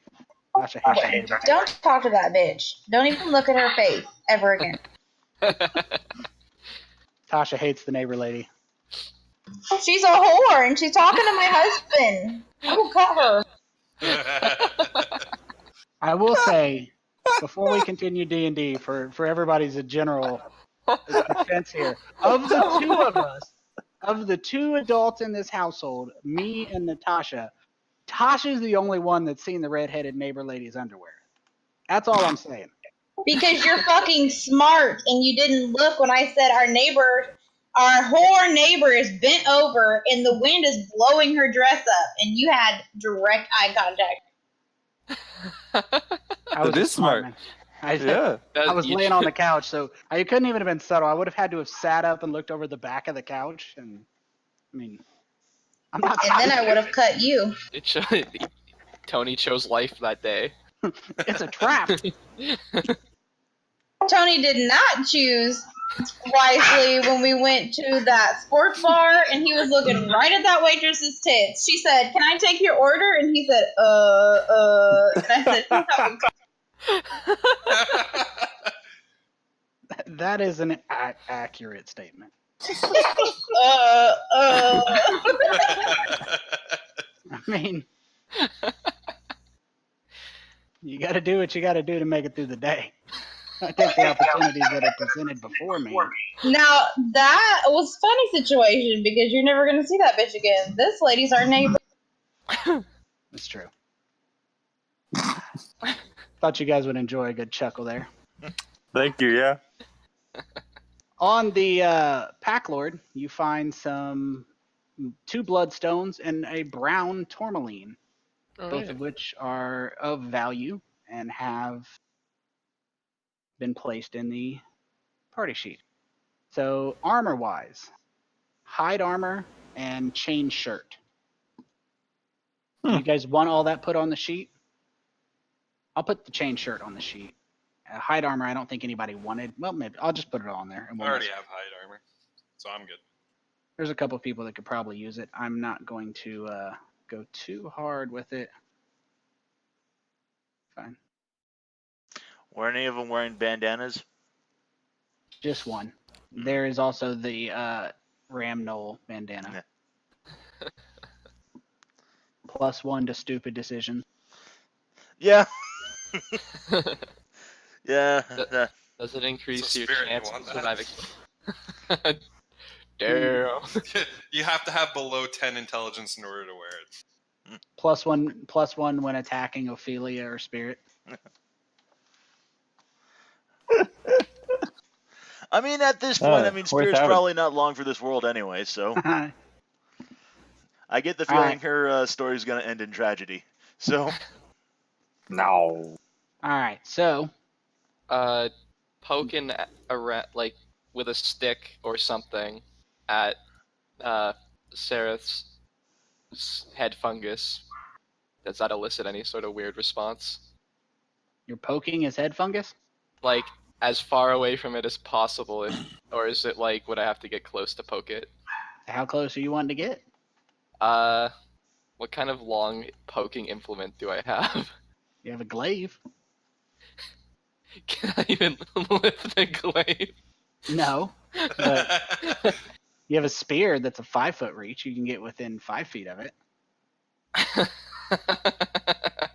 This feels like a really bad idea. Hey, for science, you know? For science. Yeah, he takes the butt of the spear, standing as far away from it as possible, just pokes it and then hops back. Outstanding. And you poke him, and shocker, another cloud of spores burst forward from his spore-infested corpse. Give me a... And Spirit's still standing there, so Spirit, give me Son of another a bitch! Constitution saving throw. And you too, Kosjurkis. do I still get its advantage on that, or? No, you no longer covering your mouth. Do I get advantage because I was trying to be far away from it? There you go. You didn't get poisoned twice. 10-foot radius. 5 feet's not sufficient. Fair enough. This is what I get for trying to do science, boys. But just think about what you learned. I get chronic wasting disease. That's what I get. Holes in my brain. Well, at least I'm not the only one who's gonna suffer a horrible disease death. He feels better because you're gonna die. How does that make you feel? Not better at all, actually, but... Outstanding. So that is the tunnel out. Sereth darkness fades for obvious reasons that his skull is missing. Kosjurkis kind of runs down the tunnel, like, just coughing. I say to the group, because I already went down there and looked, like, it looks like that is probably the way to go, but perhaps give me but a moment. Also, Kosjurkis, you look like you maybe are getting a cold. Take some herbs. He's none! He helpfully shows you his bag, which has no plants in it.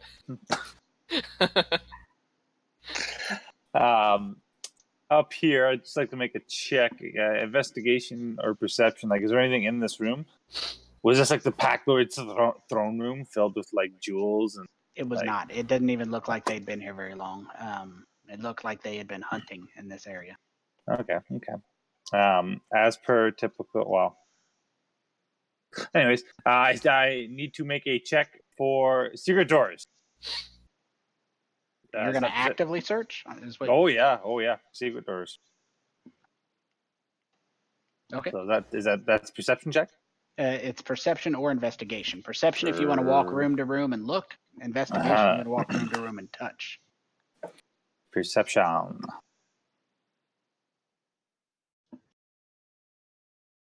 All right. You do not find any secret doors. Fuck. All right.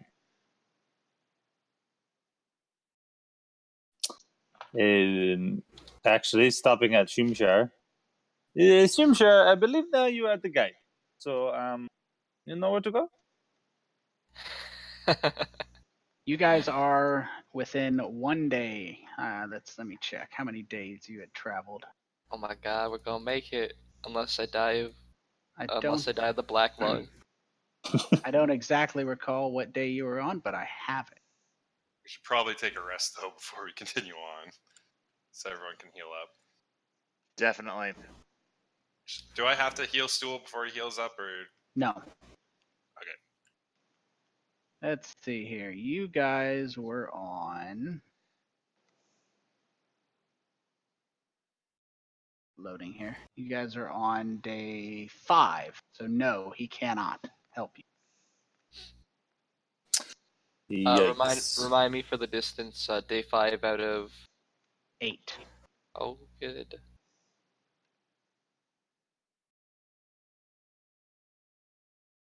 Yes, you guys were on day 6. So this is the end of day 6, so this would be day 7.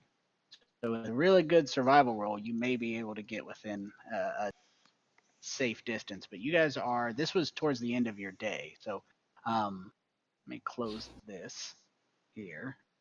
You don't need that map anymore. We don't need Sarah's character sheet anymore either. Let's go ahead and close some of these down. I don't think, let me unshare some images real quick to make sure there's no issues. I don't feel like you need all these here. We'll save that immovable rod. The Mimic, Prince Darendil, Sereth, Ront.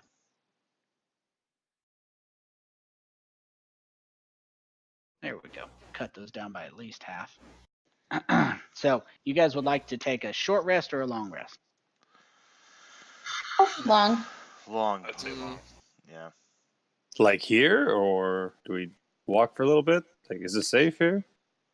That's a decision you're going to have to make. Yeah, we cleared it out. I don't know if that makes it Well, there's the safe, hook, but hook. I don't think we should do a long rest here. This ain't the place, boys. fair enough. Kosjurkis speaks up in a really deep voice. That's him talking in Draconic. Thank you for staying around here, boys. This ain't the play, fellas. Nobody understands. You just like look at him with question marks.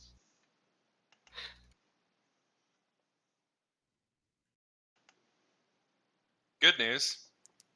I still have 2 spell slots, so I can feed and water everybody still today. Yay. Alrighty. So, And we had an extra day of ration, eh? From Sarah. 2 extra days. 2. Okay, cool. I'll add that. All right, so you guys are moving away and taking a long rest. Is that my understanding? Think so. Yeah. Sounds good. Move away first, yeah. On the upside, as you moved away, and you also managed to cut down the gnolls that were hunting in this area, so that helps. And you managed to pass the time without being attacked. So if you are Kosjurkis, Mm-hmm. and you would like to change your spells, which I don't know if you can, but you don't I have have your the spell book. You I got have the spell. book. That's right, they did get it. So that you can change your spells.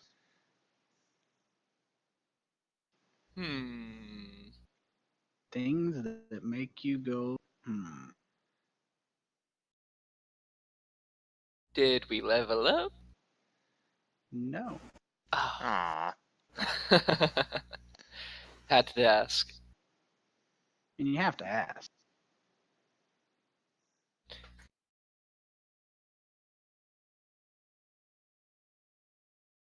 Alrighty.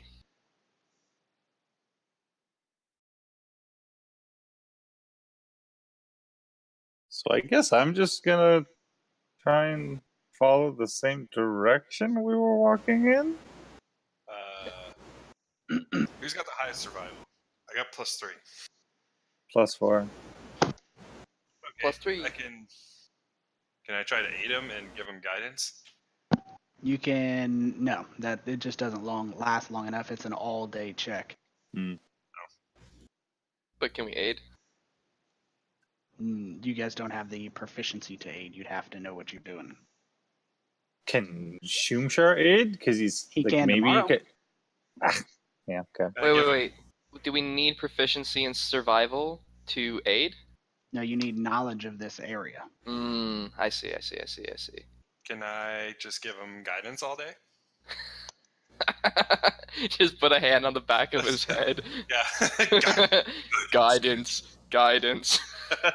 Unfortunately, no, you cannot. Damn. Worth a try. Had to try. So give me a survival check without. And well, first, let's get a couple things straight out. What speed are you traveling at? Normal. Oh wait, what's the lighting like? It is still a strange fungal light. Okay, cool.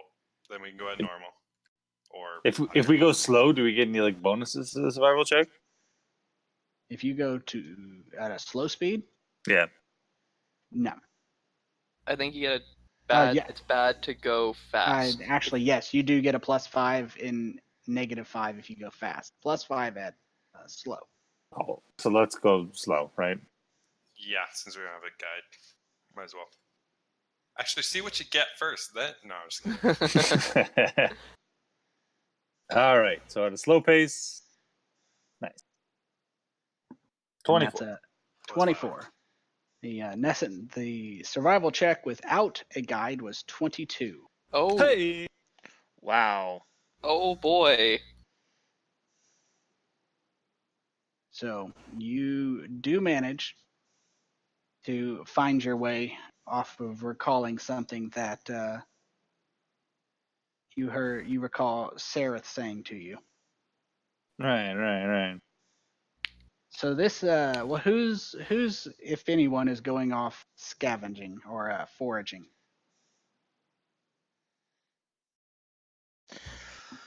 I don't know if I should at this point.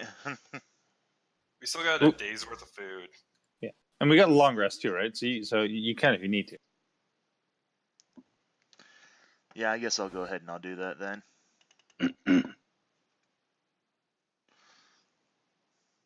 Maybe somebody can go with him. Anybody going with him? Sure. I'll go with him. It's fine. All three of you going? That's fine. I'll go. It doesn't matter. We Okay. can both go. Or is there? Yeah. There's no limit. All right. There's a limit to everything. All right. I need survival checks from all three of you. Well, I've already rolled mine, so. I see yours. Ophelia. All right. 15, 15, and a 14.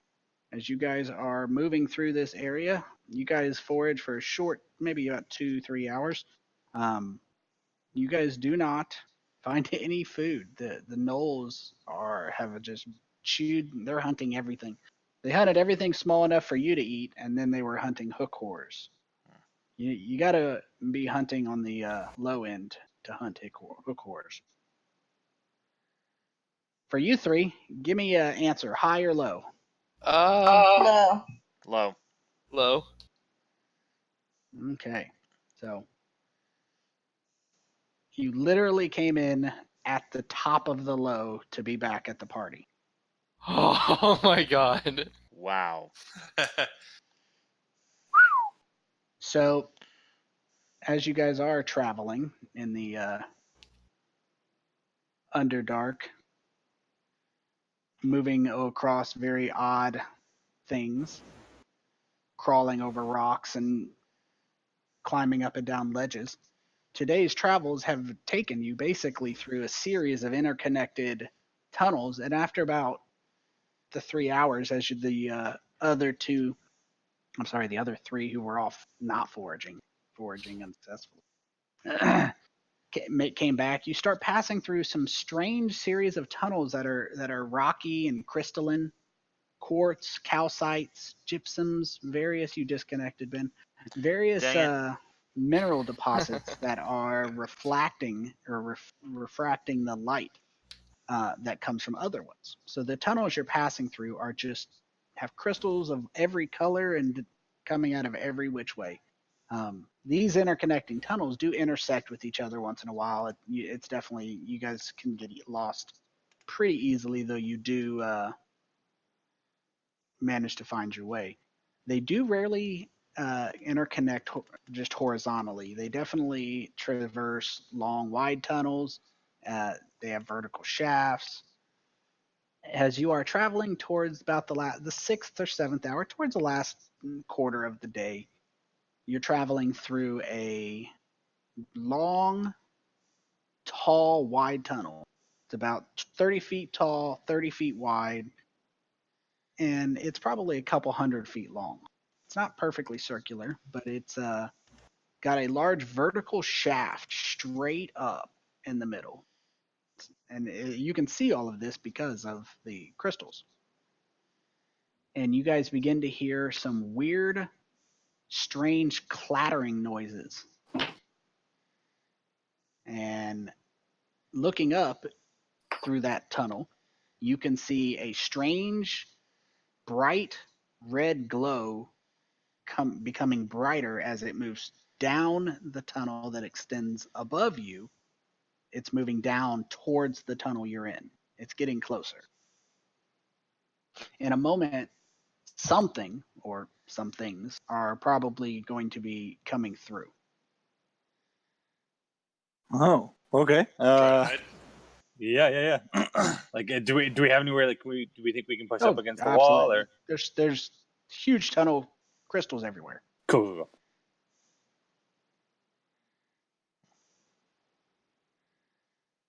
What the heck was that roll? +0, +0, +0. I don't know. All right, so get a stealth from everybody who wants to hide. Absolutely. Like everybody's trying to hide. Everybody's hiding. We all hiding up in here. Yeah. Oh boy. Some better than others. Looks like Ophelia steps on Indomitable's tail. Indomitable bounces off Ophelia's armor. Like, yo! So as those two are trying to hide behind the same cluster of crystals loudly, a dozen or more multi-legged black foot-wide beetles with glowing red bellies come crawling out of the tunnel. I am going to send you Good. a picture. I am so happy about this. He lied.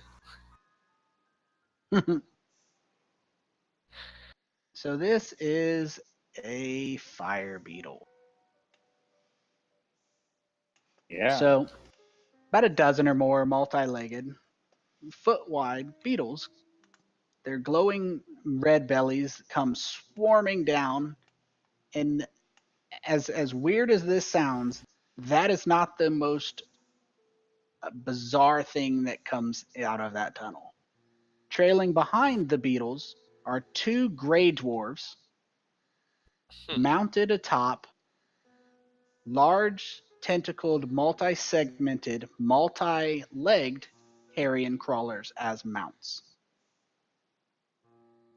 And to make the situation even stranger, it's pretty common knowledge, either talking to Jim Jar, just conversations you guys have had, that deep dwarves or Dwaragar, especially from Bupido, can tell you, they're very, very austere. They don't do like if you're caught with a bright shade of gray in the deep dwarf city of Gracklestug, you're going to be untrusted. Like if you're wearing like a light gray, that's you can get arrested for that. Inflaming the senses is inflaming the populace is an actual crime in Gracklestug that they can charge citizens with for wearing bright colors. So they can't talk loud. They're very emotionally repressed, creative repressed people. That having been said, what comes out of the tunnel are two deep dwarves riding carrion crawlers, wearing their traditional scale mail metal. I mean, they're dwarves. They're wearing scale mail heavy metal armor, except theirs have been painted and dyed multiple bright ass colors. One is painted a different color for every single scale. So let's see if I have Going regular old prismatic armor there, I see. Let's see if we got. I don't have a picture. I'll pull up a picture sometime in the near future of scale mail, but it's suffice it to say there's quite a few scales on scale mail. Each one is painted a different color while keeping his sleeves of his armor, the armor on his arms, unpainted. The other has taken his armor, apparently at some point, and swirled in a swirling color, multiple different colors as the swirl goes around, even more garish are the color of his clothes, and both of them are not wearing helmets. They're wearing wide brim hats carved from the Trillimac fungus, and they are herding. You can share that on the Discord. Something looks like. I'm sure Tasha appreciates your choice of scale mail armor. That one was for you, Tasha. Nice.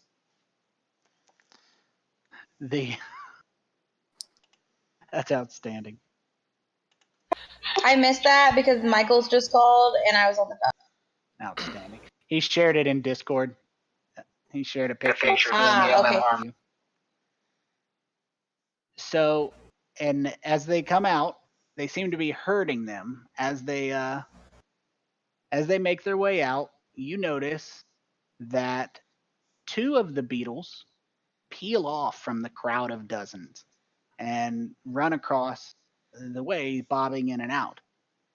And in a very strange, unexpected voice, if nothing else, the herding of the fire beetles and the deep dwarves wearing strange armor and the hats, the deep dwarf calls out to you in a tone and accent you just didn't expect as he says, "Excuse me, I gotta nab these strays." And he spurs his carrion crawler mount. He says this specifically for the record to Kosjurkis and Indomitable and Ophelia. And he spurs his carrion crawler mount over to catch up with them, passing right overhead. They're running across the ceiling. So that's the scene you guys see is one deep dwarf is tending his flock, and the other one excused himself and chased them down. I just kind of stand there, kind of like watching and be like, oh, okay.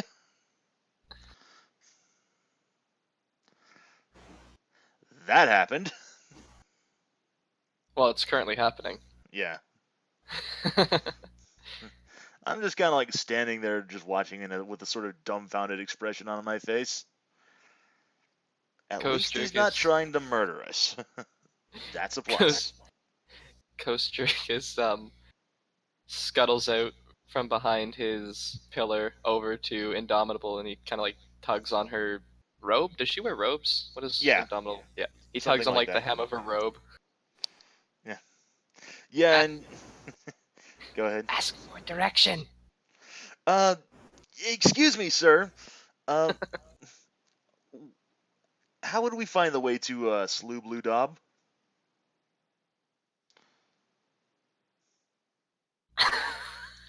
Or would you even know where that is? So he comes back and says, "Slew, well, what? What you talking about?"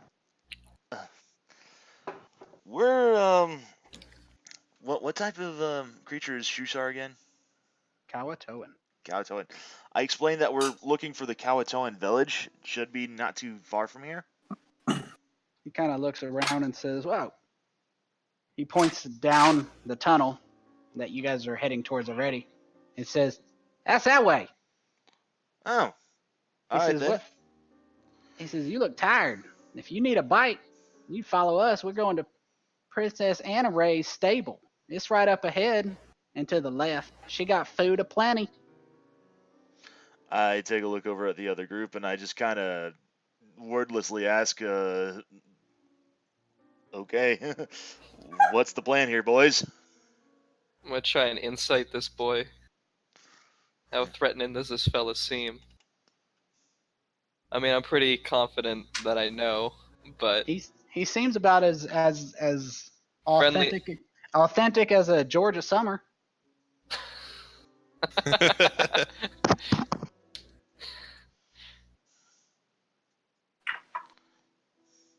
Kosjurkis narrows his eyes.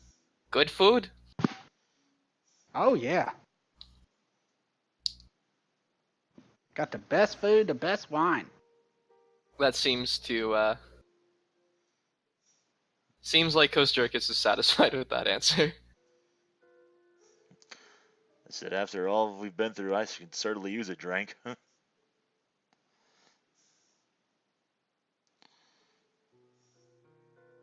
He kind of points towards the tunnel they're heading towards as his compatriots moving towards. He says, "Just follow us. You can't miss it. These fellas got glowing hind ends."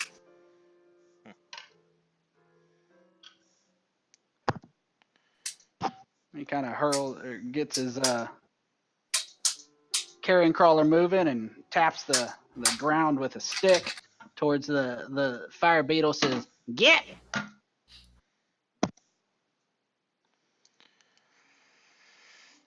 Say we haven't been able to find anything in regards to foraging. This could really help us out in regards to at least for one night. So. Well, I've pretty much been relying on my good berries and great water until now. We haven't really eaten too much food. I mean, that's true. And it would actually help save a spell slot for you, so you wouldn't have to worry about, having to waste it on Goodberry. Well, I don't usually use it until the end of the day anyways, but yeah. That's true. Kosjurkis is already following these guys. Well, I guess that clinches it for us then. I mean... I guess we're going. Yeah. I'll follow after Kosjurkis, but like maintaining stealth. So like going from like shadow to shadow or like cover to cover and trying to be unnoticed. Like you do. Yeah. Bet you, Ophelia, you going along? Yeah. You might have found somebody to actually join the Friends Club. They're trying to attack you and stab you in the throat. That's true. Yay! Why we might can't actually, we might actually have our first legitimate member. Well, what about Yuck Yuck and Spiderbait? Yeah, they were on the friends list. Yeah, we totally put them in the friend zone. Absolutely.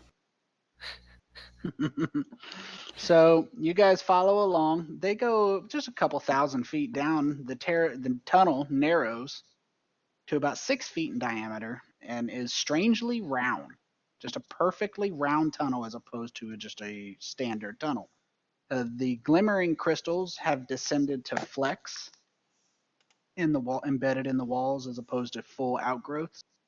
But their shimmering glow still illuminates the tunnel from its end. It's about 100 yards ahead, as you guys are meters, if you were. The further along you move, the brighter it starts to get. More colorful, the lights start to change. Reds and blues and purples are swirling lights at the end of the tunnel. And you can see that this tunnel bursts forth into this large cavern ahead. There's not a map for this, so use your imagination. So as you do exit the tunnel into this massive gallery beyond is just an amazing spectacle from the austere tunnels you've been walking through for days that have just been either pitch black or they've been lightly illuminated by fungus or phase res or phases, however you prefer to say it. This is brighter than daylight on a noonday. Glorious colors. None of them are shining directly in your eyes, so it's actually pleasant to look at. This is more light than Kosjurkis has ever seen in his entire life. It isn't bright enough to constitute bright light for technical purposes, but it's bright. You guys can see the whole cavern. The What I said still stands. the herded fire beetles join dozens of others that are crawling around on the walls and ceilings, producing a constant moving light show that you presume, now that you're drawing your attention to them, may be a large portion of the source that's reflecting, but not all of it. The beetles definitely aren't the only source. The crystals themselves seem to be projecting their own white light, green light, red, blue, purple, phosphorescent fungus at the base of them, nightlight mushrooms, ormu, which is a kind of fungus that you guys haven't heard of. They all add their own illumination to this deliriously beautiful, ever-shifting light show. Mushrooms from hip-sized to giant 30, 40 feet are scattered in abundance around this chamber. You see two gentle water streams one of them's fed by a cascading waterfall hundreds of feet towards the back, meandering through the chamber. As your eyes get used to this light, you start to notice there are people sitting about, leaning on crystals, laying on top of mushroom caps. There's a goblin lazily lollygagging on its back on a 4-foot mushroom cap. There's a Dwergar here leaning against a crystal, a Svirfneblin like Jim Jar, curled up on his stomach with his feet pulled up like he's talking on the phone. There's an ogre meandering between 2 giant Zerkwoods. The goblin, who's laying on the back cap of a 4-foot tall mushroom, lifts his head, grins at you, and nods in like a welcoming type fashion. From a path between the mushrooms, you are confronted by an even more beauty, an elvish woman, very nice, an elvish woman, raven hair, rosy cheeks. She has light freckles and very soft blue welcoming eyes with a flowing dress. It's like a sundress, and on her neck is a onyx pendant. As she approaches you, you notice she is escorted by a 9-foot tall, yellowish brown, armor-plated, segmented biped that seems to have a bizarre set of 4 eyes. 2 are kind of bug-like, 2 are human-like, and it has massive mandibles. I am going to be sending you a picture, which you've probably seen it before, but this is an Umberhawk. An Umberhawk they have like 2 human eyes, 2 insect eyes, and they are big. And they have pinchers, and their whole body is covered in armor and hair and plates, and that's an Umberhawk. The woman, the Umberhawk following behind her, in a soft voice that I am not good at doing, you just have to imagine, she says, "Hello, welcome to my garden. It's wonderful to have guests." And then over her shoulder, you hear that ogre giggle. Okay, Tony, with that insight check, what the fuck's going on here? I mean, as best you can tell, nobody's doing anything. They're just relaxed, laying on stuff, kicked back, staring at the lights, enjoying the light show. I mean, you guys are staring at the same lights. They don't seem to be making you goofy. I mean, there's various creatures that in the Underdark would be slaughtering each other. She seems to have an Umberhawk bodyguard. And so, like, 2 things with that roll. One, like, is there any malicious intent from her? Like, do I get any vibe like that? With a natural 20, which you can't get an automatic success on skill checks. Yeah, but yeah. with a 24, you detect absolutely no malicious intent from her at all. And then, like, multiple, or like anybody I got eyes on, these other creatures who seem like enthralled or whatever, like are they, does it appear like there's something like they're stoned or they're literally affected by a magical effect, or like is there something that seems to be prompting this peaceful habitation? Without sufficient information, I will say it is very clear they are not behaving in the manner that you would see a standard goblin behave, but they do seem lucid. They're not, I mean, they seem high, but they don't seem, what's the vernacular? They seem slightly high, but not tripping balls. Gotcha. Very eloquent. Did I use that right? That sounds about right. Probably. Tasha?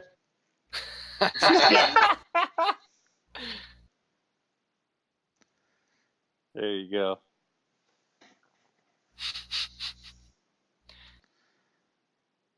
All right. Ophelia, perhaps now is a good time to make some friends, no? They seem pretty legit. Yeah. I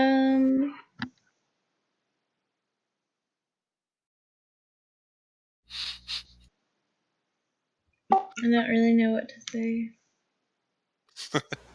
That's fair. So the lady, she introduces herself as Anna Ray.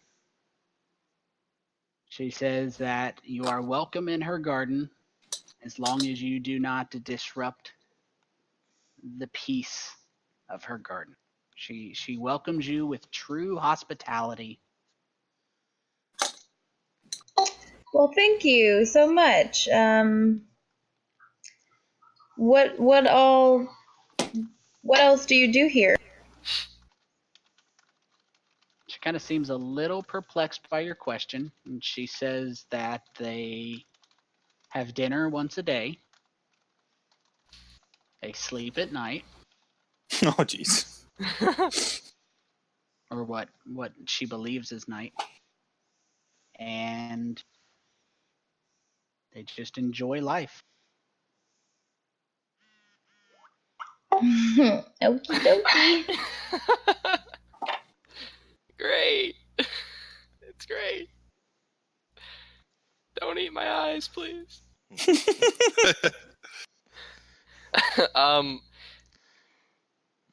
I don't even know what to say. I don't know what to ask. Kosjurkis probably asked, like, where's the food? Yeah. Somebody said some shit about food. I ask if she's ever been above ground. She says no. This is her first. This is her first home here.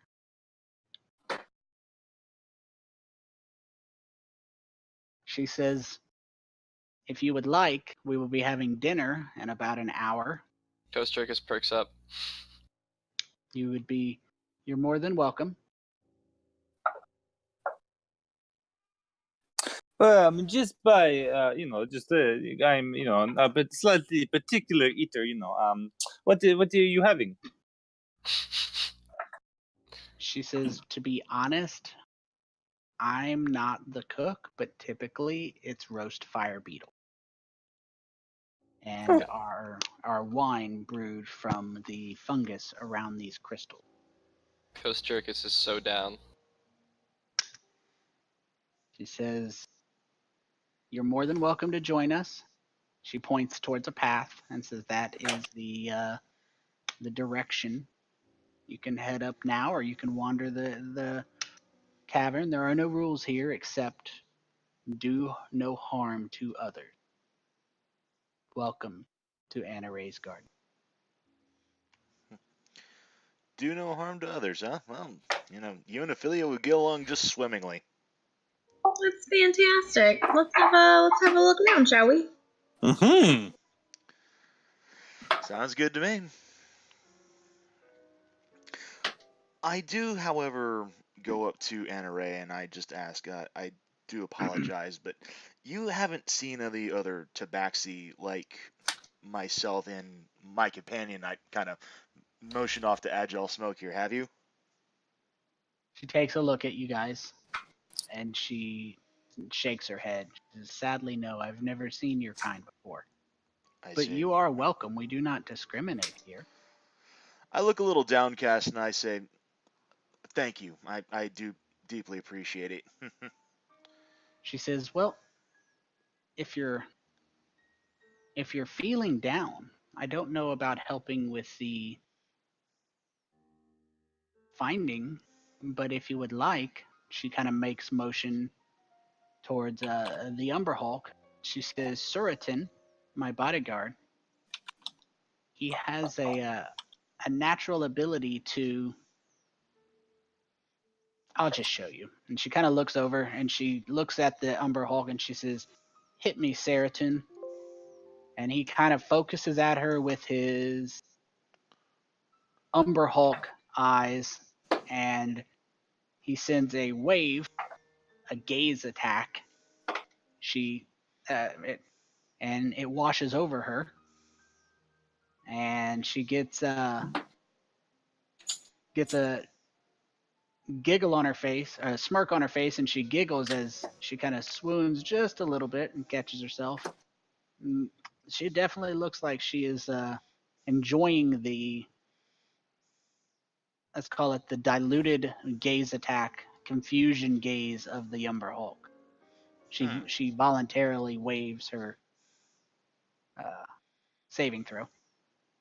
She looks back and Interesting. she says, he will happily help you out. It takes the edge off, makes life easier to bear. It doesn't seem to last very long. It doesn't seem like it messes her up. It seems maybe it lasts a few minutes. Maybe I mean a few seconds, not minutes. 3, 4, 10 seconds, depends. All right.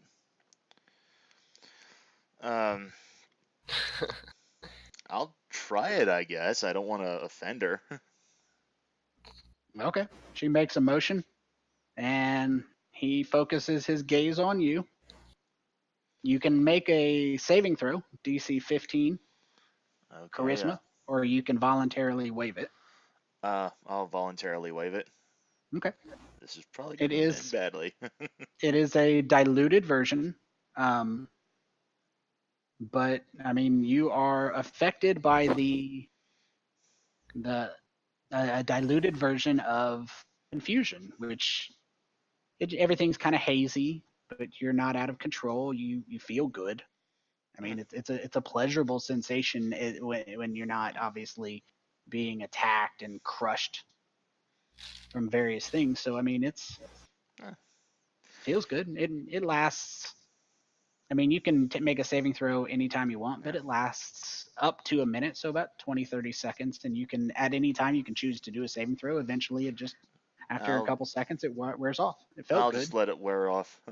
Oh, this is some good shit, you guys. It doesn't take control of your body. You don't lose control. That's always a plus. Good shit, man. And she says, come on up to dinner anytime you want.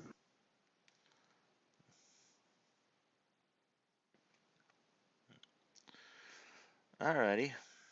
So Well, she kind of, unless you guys want to talk to her, she kind of heads off.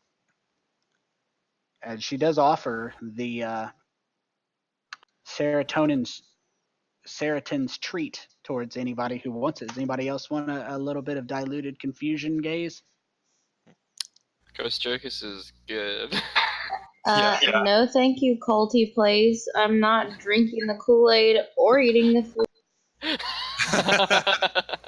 I say, do you have any medical supplies or any herbs or anything like that nature for sale?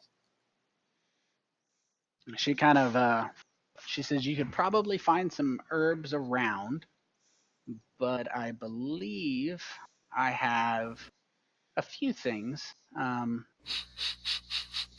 She kind of thinks for a minute, and she says she has the food, wine, the wine they make here, and she has some medical supplies that would be akin to the medical kits. I believe that's what they're referred to in the player's handbook. I think it's like a healer's kit or something. Something along those lines. That may be right. It may be a healer's kit. So yes, healer's kit from the player's handbook. Contains bandages, salves, splints. You get 10 uses. Basically, as an action, when somebody's dying, you know how you have to make a medical check to stop them from bleeding to death? Yep. You get an automatic success. So if you run up, you still have to use your action, but you can just stop them from bleeding. There's no chance of failure.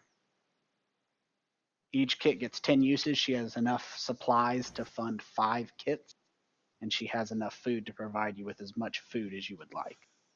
So how many kits is she willing to part with? All 5, or? Yeah, she has no need for them. That's just things she's acquired what she would like. What she needs, I suppose.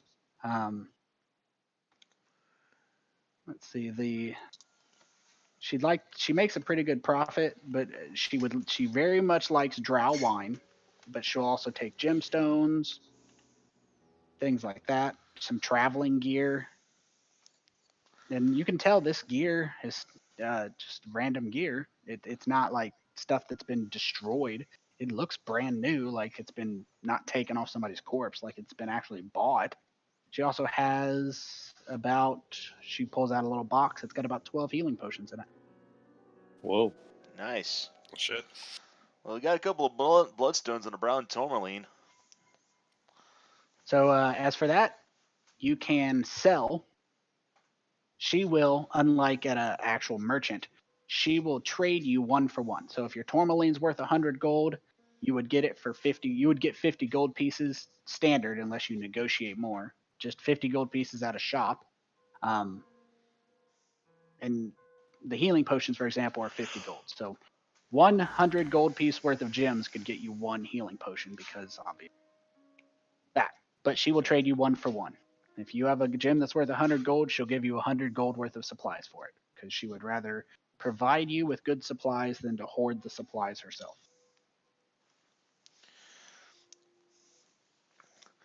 So Well, I that's know nice. we can't do anything about these spears, but what about the longbows? Are they in any capacity that we could sell those at? No, there's no. They have equipment found. Mundane equipment found has no resale value. Okay. So we can't do anything with that hide or chain shirt either then. So I'm gonna build character sheets probably Yeah. for the characters. all we've got is basically the bloodstone and the brown tourmaline then. Yeah, I think we should get a couple healer kits and however many potions we can get out of that. Would she accept coin too? Yeah, absolutely. Yeah, we got a favorite coin, don't we? I think Um, so. A little bit. 2 platinum. Yeah, 2 platinum will actually give us. Well, let's do this. Let's spend the remainder of the game dealing with economics, and then we'll pick up with the actual exploration of Anna Ray's garden next game. So we got time. But, Cool. Sounds good. Brown tourmaline and 2 bloodstones. The bloodstones are worth 50 gold each, so I can delete those off your sheet and put 200 gold on here. All right. And then you guys can use that to basically go through the player's handbook and pick up just about any piece of gear under 50 gold piece that you want. Any piece of gear? Well, within reason. No pink elephants. Oh.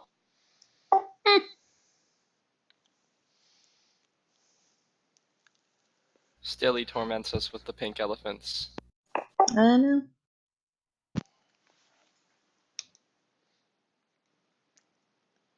So I'll let you guys look. Let me see if I can share this. Not share. Let's see. Maybe I'll. Player's handbook. Equipment. There you go. 1 for you. 1 for you, Rolen. Agile, you get an equipment window, and then Indomitable, last window. So you can look through adventuring gear, armor, weapons, stuff like that. She doesn't really have. So adventuring gear and tools are going to be your 2 chambers you're going to be able to go into. No short bow, huh? Short bow? No, Yeah. no weapon. Adventuring gear and tools, yes. So I can get a druidic focus. You can make your own druid focus. Yeah, it's true. Get out of here, I Dana. should probably make my own. So healer's kits are in there. Climber's kit could be useful just generally for the group. Healer's kit's 5 gold. You get 10 uses out of it, so bear that in mind. We just get like 2 and then give me and Ophelia 1. Since we're probably going to be the designated healers.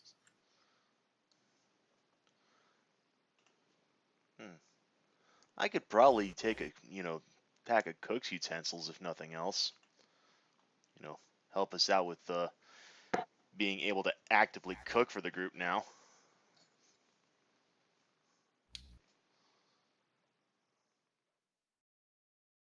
Let's see. And I have... What other proficiencies do I've got? Does she have a cart and beasts of burden? She does not. Does she have maps? She does not. She didn't travel much. Good question, though, yeah. Those are good questions. Does she... This isn't mainly in regards to, like, selling or anything, but does she have, like, any capacity for, like, magical healing or anything of that nature? She does not. Dang. Okay. I'll take one elephant. The potion of healing. Potion of healing, I don't think, will heal what I'm thinking of. I'm just kind of concerned about, Kosjurkis and I, since we breathe in those spores, and that's gonna mess us up something serious. She might have a natural remedy. Yeah, we could ask. She is not aware of anything. Dang. Well, that shoots that plan in the foot then.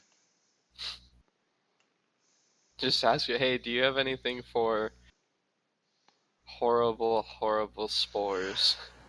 Brain fungus. Brain fungus. Yeah, I do ask that. I just mentioned that I may have breathed in some, like, red spores, and I might be breaking out in hives in the next few days. I just don't want to, like, have anything that's gonna, like, I don't know, turn me into some mindless brain zombie.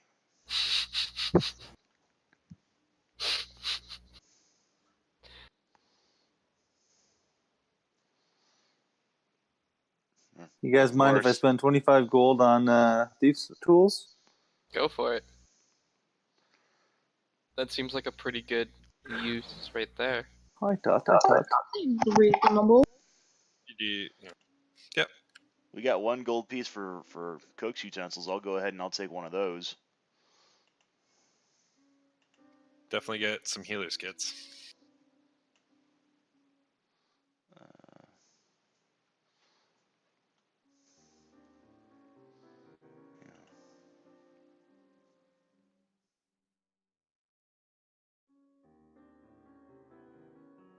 Is there anything here that Kosjurkis could use for his components list? He has his stuff already. Oh, yeah, he does? all his spells are the kind of components that would not be required, if that makes any sense. I see. Yep. I could probably make a staff out of some Zerkwood and make that my Druidic. If she's willing to part with some Zerkwood for me to do that. The garden is there for the guests to use. You can take what you need. Take as much ripple bark or water from the streams as you need. Wait. I was just about to say, if you need a quarterstaff, I can hand you mine. I mean... Nah, it's not more or less. It's more or less just for what I use to travel and use as my focus. Okay. It's not really for fighting. Okay. So I can just make my own.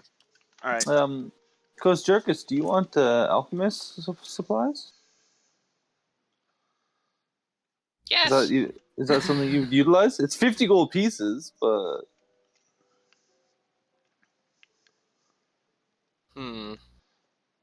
Yeah, I was looking at that, but I think you can wait for now. It's not necessity. Okay.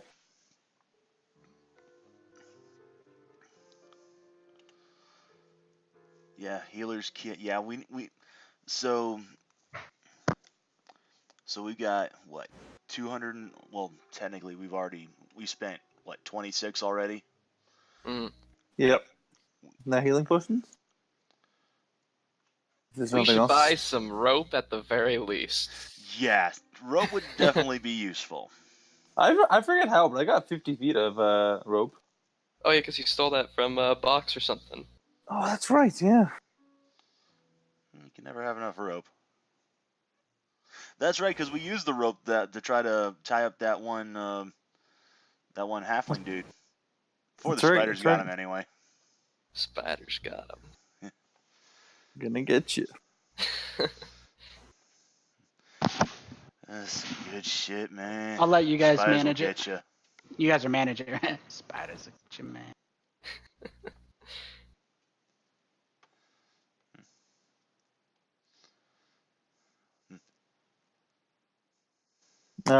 Okay, so where is it? Adventuring gear? Is that where healing stuff is?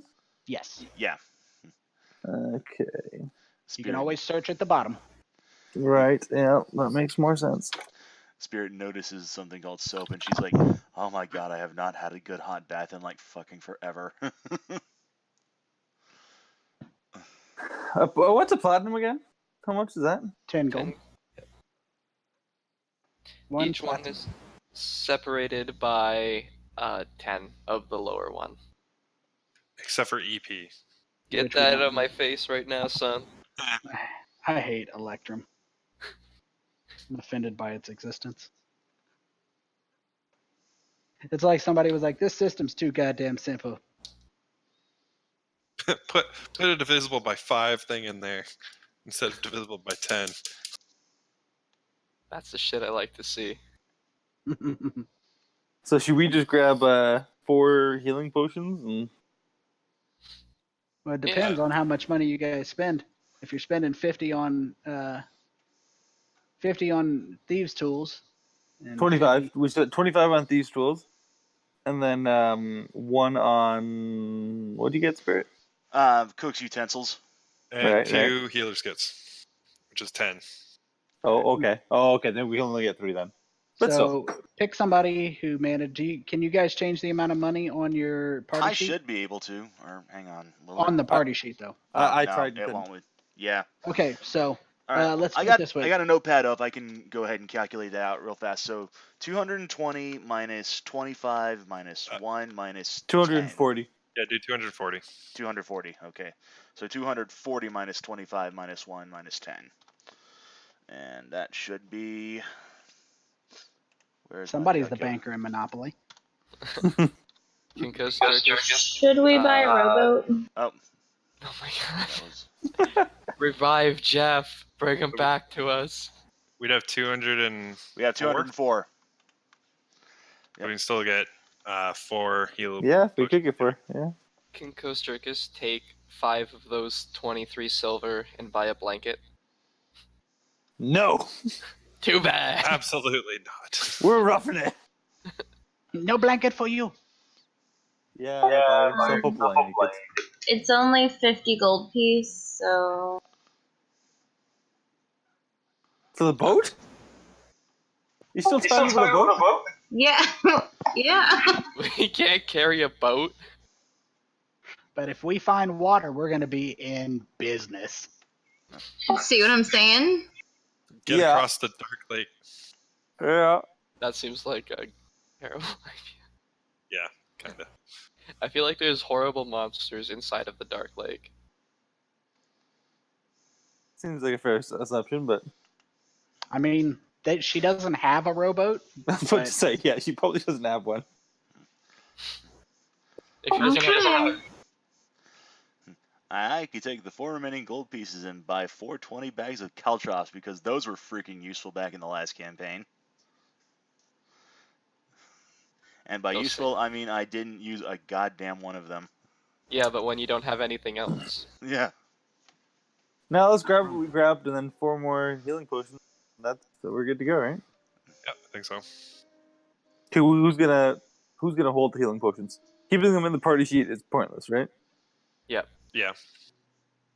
I have Like- one already. I can hold one or more. I could hold one myself. Well, like, if Agile already has one, then the rest of us just get one. Sounds good to me. I'm good Yeah, with safe that. bet,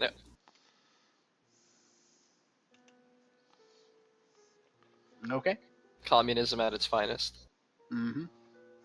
And here's the deal. We all put them and we show where we store them on us, and that way if you go down, somebody runs over and pulls out your healing potion and pours it in your own mouth. Stab him through the healing potion. So Right. Direct to the blood flow. Just to let you know, I don't have any pockets in these robes, boys.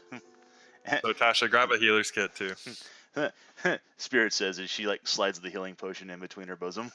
Oh my god. Gotta make it weird. Of course. It wouldn't be a D&D session without it getting weird at least once. Yeah, but that's usually my fault. Kosjurkis puts the healing potion to one of his many pouches. Haha. Are you guys transferring it? Well, I'm not sure. I've transferred a healing potion and a blanket onto my sheet already. Okay. I did Yeah. the other skin and the potion of healing. Same thing with the potion of healing and the cook's utensils on mine. So Sounds good. The blanket is now being used as a Nice. nice. There you go. That's a good sight. What are you using? Don't worry about it. Only the Tabaxi are allowed to know. Only for Tabaxi, eh? Hey, what goes on in Azteca stays in Exteza. Very nice. All right. Well, if we're done, I gotta start prepping. I'm gonna kill all my players tonight in my D&D game. So. Outstanding. Good luck. You still running on? What are you running it on? I think we are finishing, or like what system or what? Are you campaign? in person? Yeah, mostly in person. Yeah, I do it on D20 for one guy who plays from distance, but otherwise, I recall you said that. Yeah. Good to know. Well, enjoy your game. I hope everything goes well. If anybody needs me, I will be awake until 6 a.m. tomorrow, which is excruciating. So Hell yeah. Nice. I think I'm gonna try Don't to let grab him it. kill me. What? What the fuck was that? What was that? That was my girlfriend asking for help for her character. The voice from nowhere. yeah. I was trying to figure out what button I pushed to make that. I'm gonna I don't know. reuse that. Matt was just saying how Druid and his party died last night. Maybe we'll just keep the trend going. No! Well, I'm gonna probably be killing a Tabaxi next round, and I killed a Drow this time. So What? that's. I mean, to be fair, you almost killed a Tabaxi twice. It is not going well for characters. No, it isn't. Like I said, at this point, I'm fully expecting Spirit to just bite it at some point throughout this campaign. Nah. Think about it. We're past the hard part. The rest of the campaign I only don't gets know easier. about that. You say that now. Yeah, I really wouldn't say that now. The confidence with which he says it makes you almost wanting to believe him.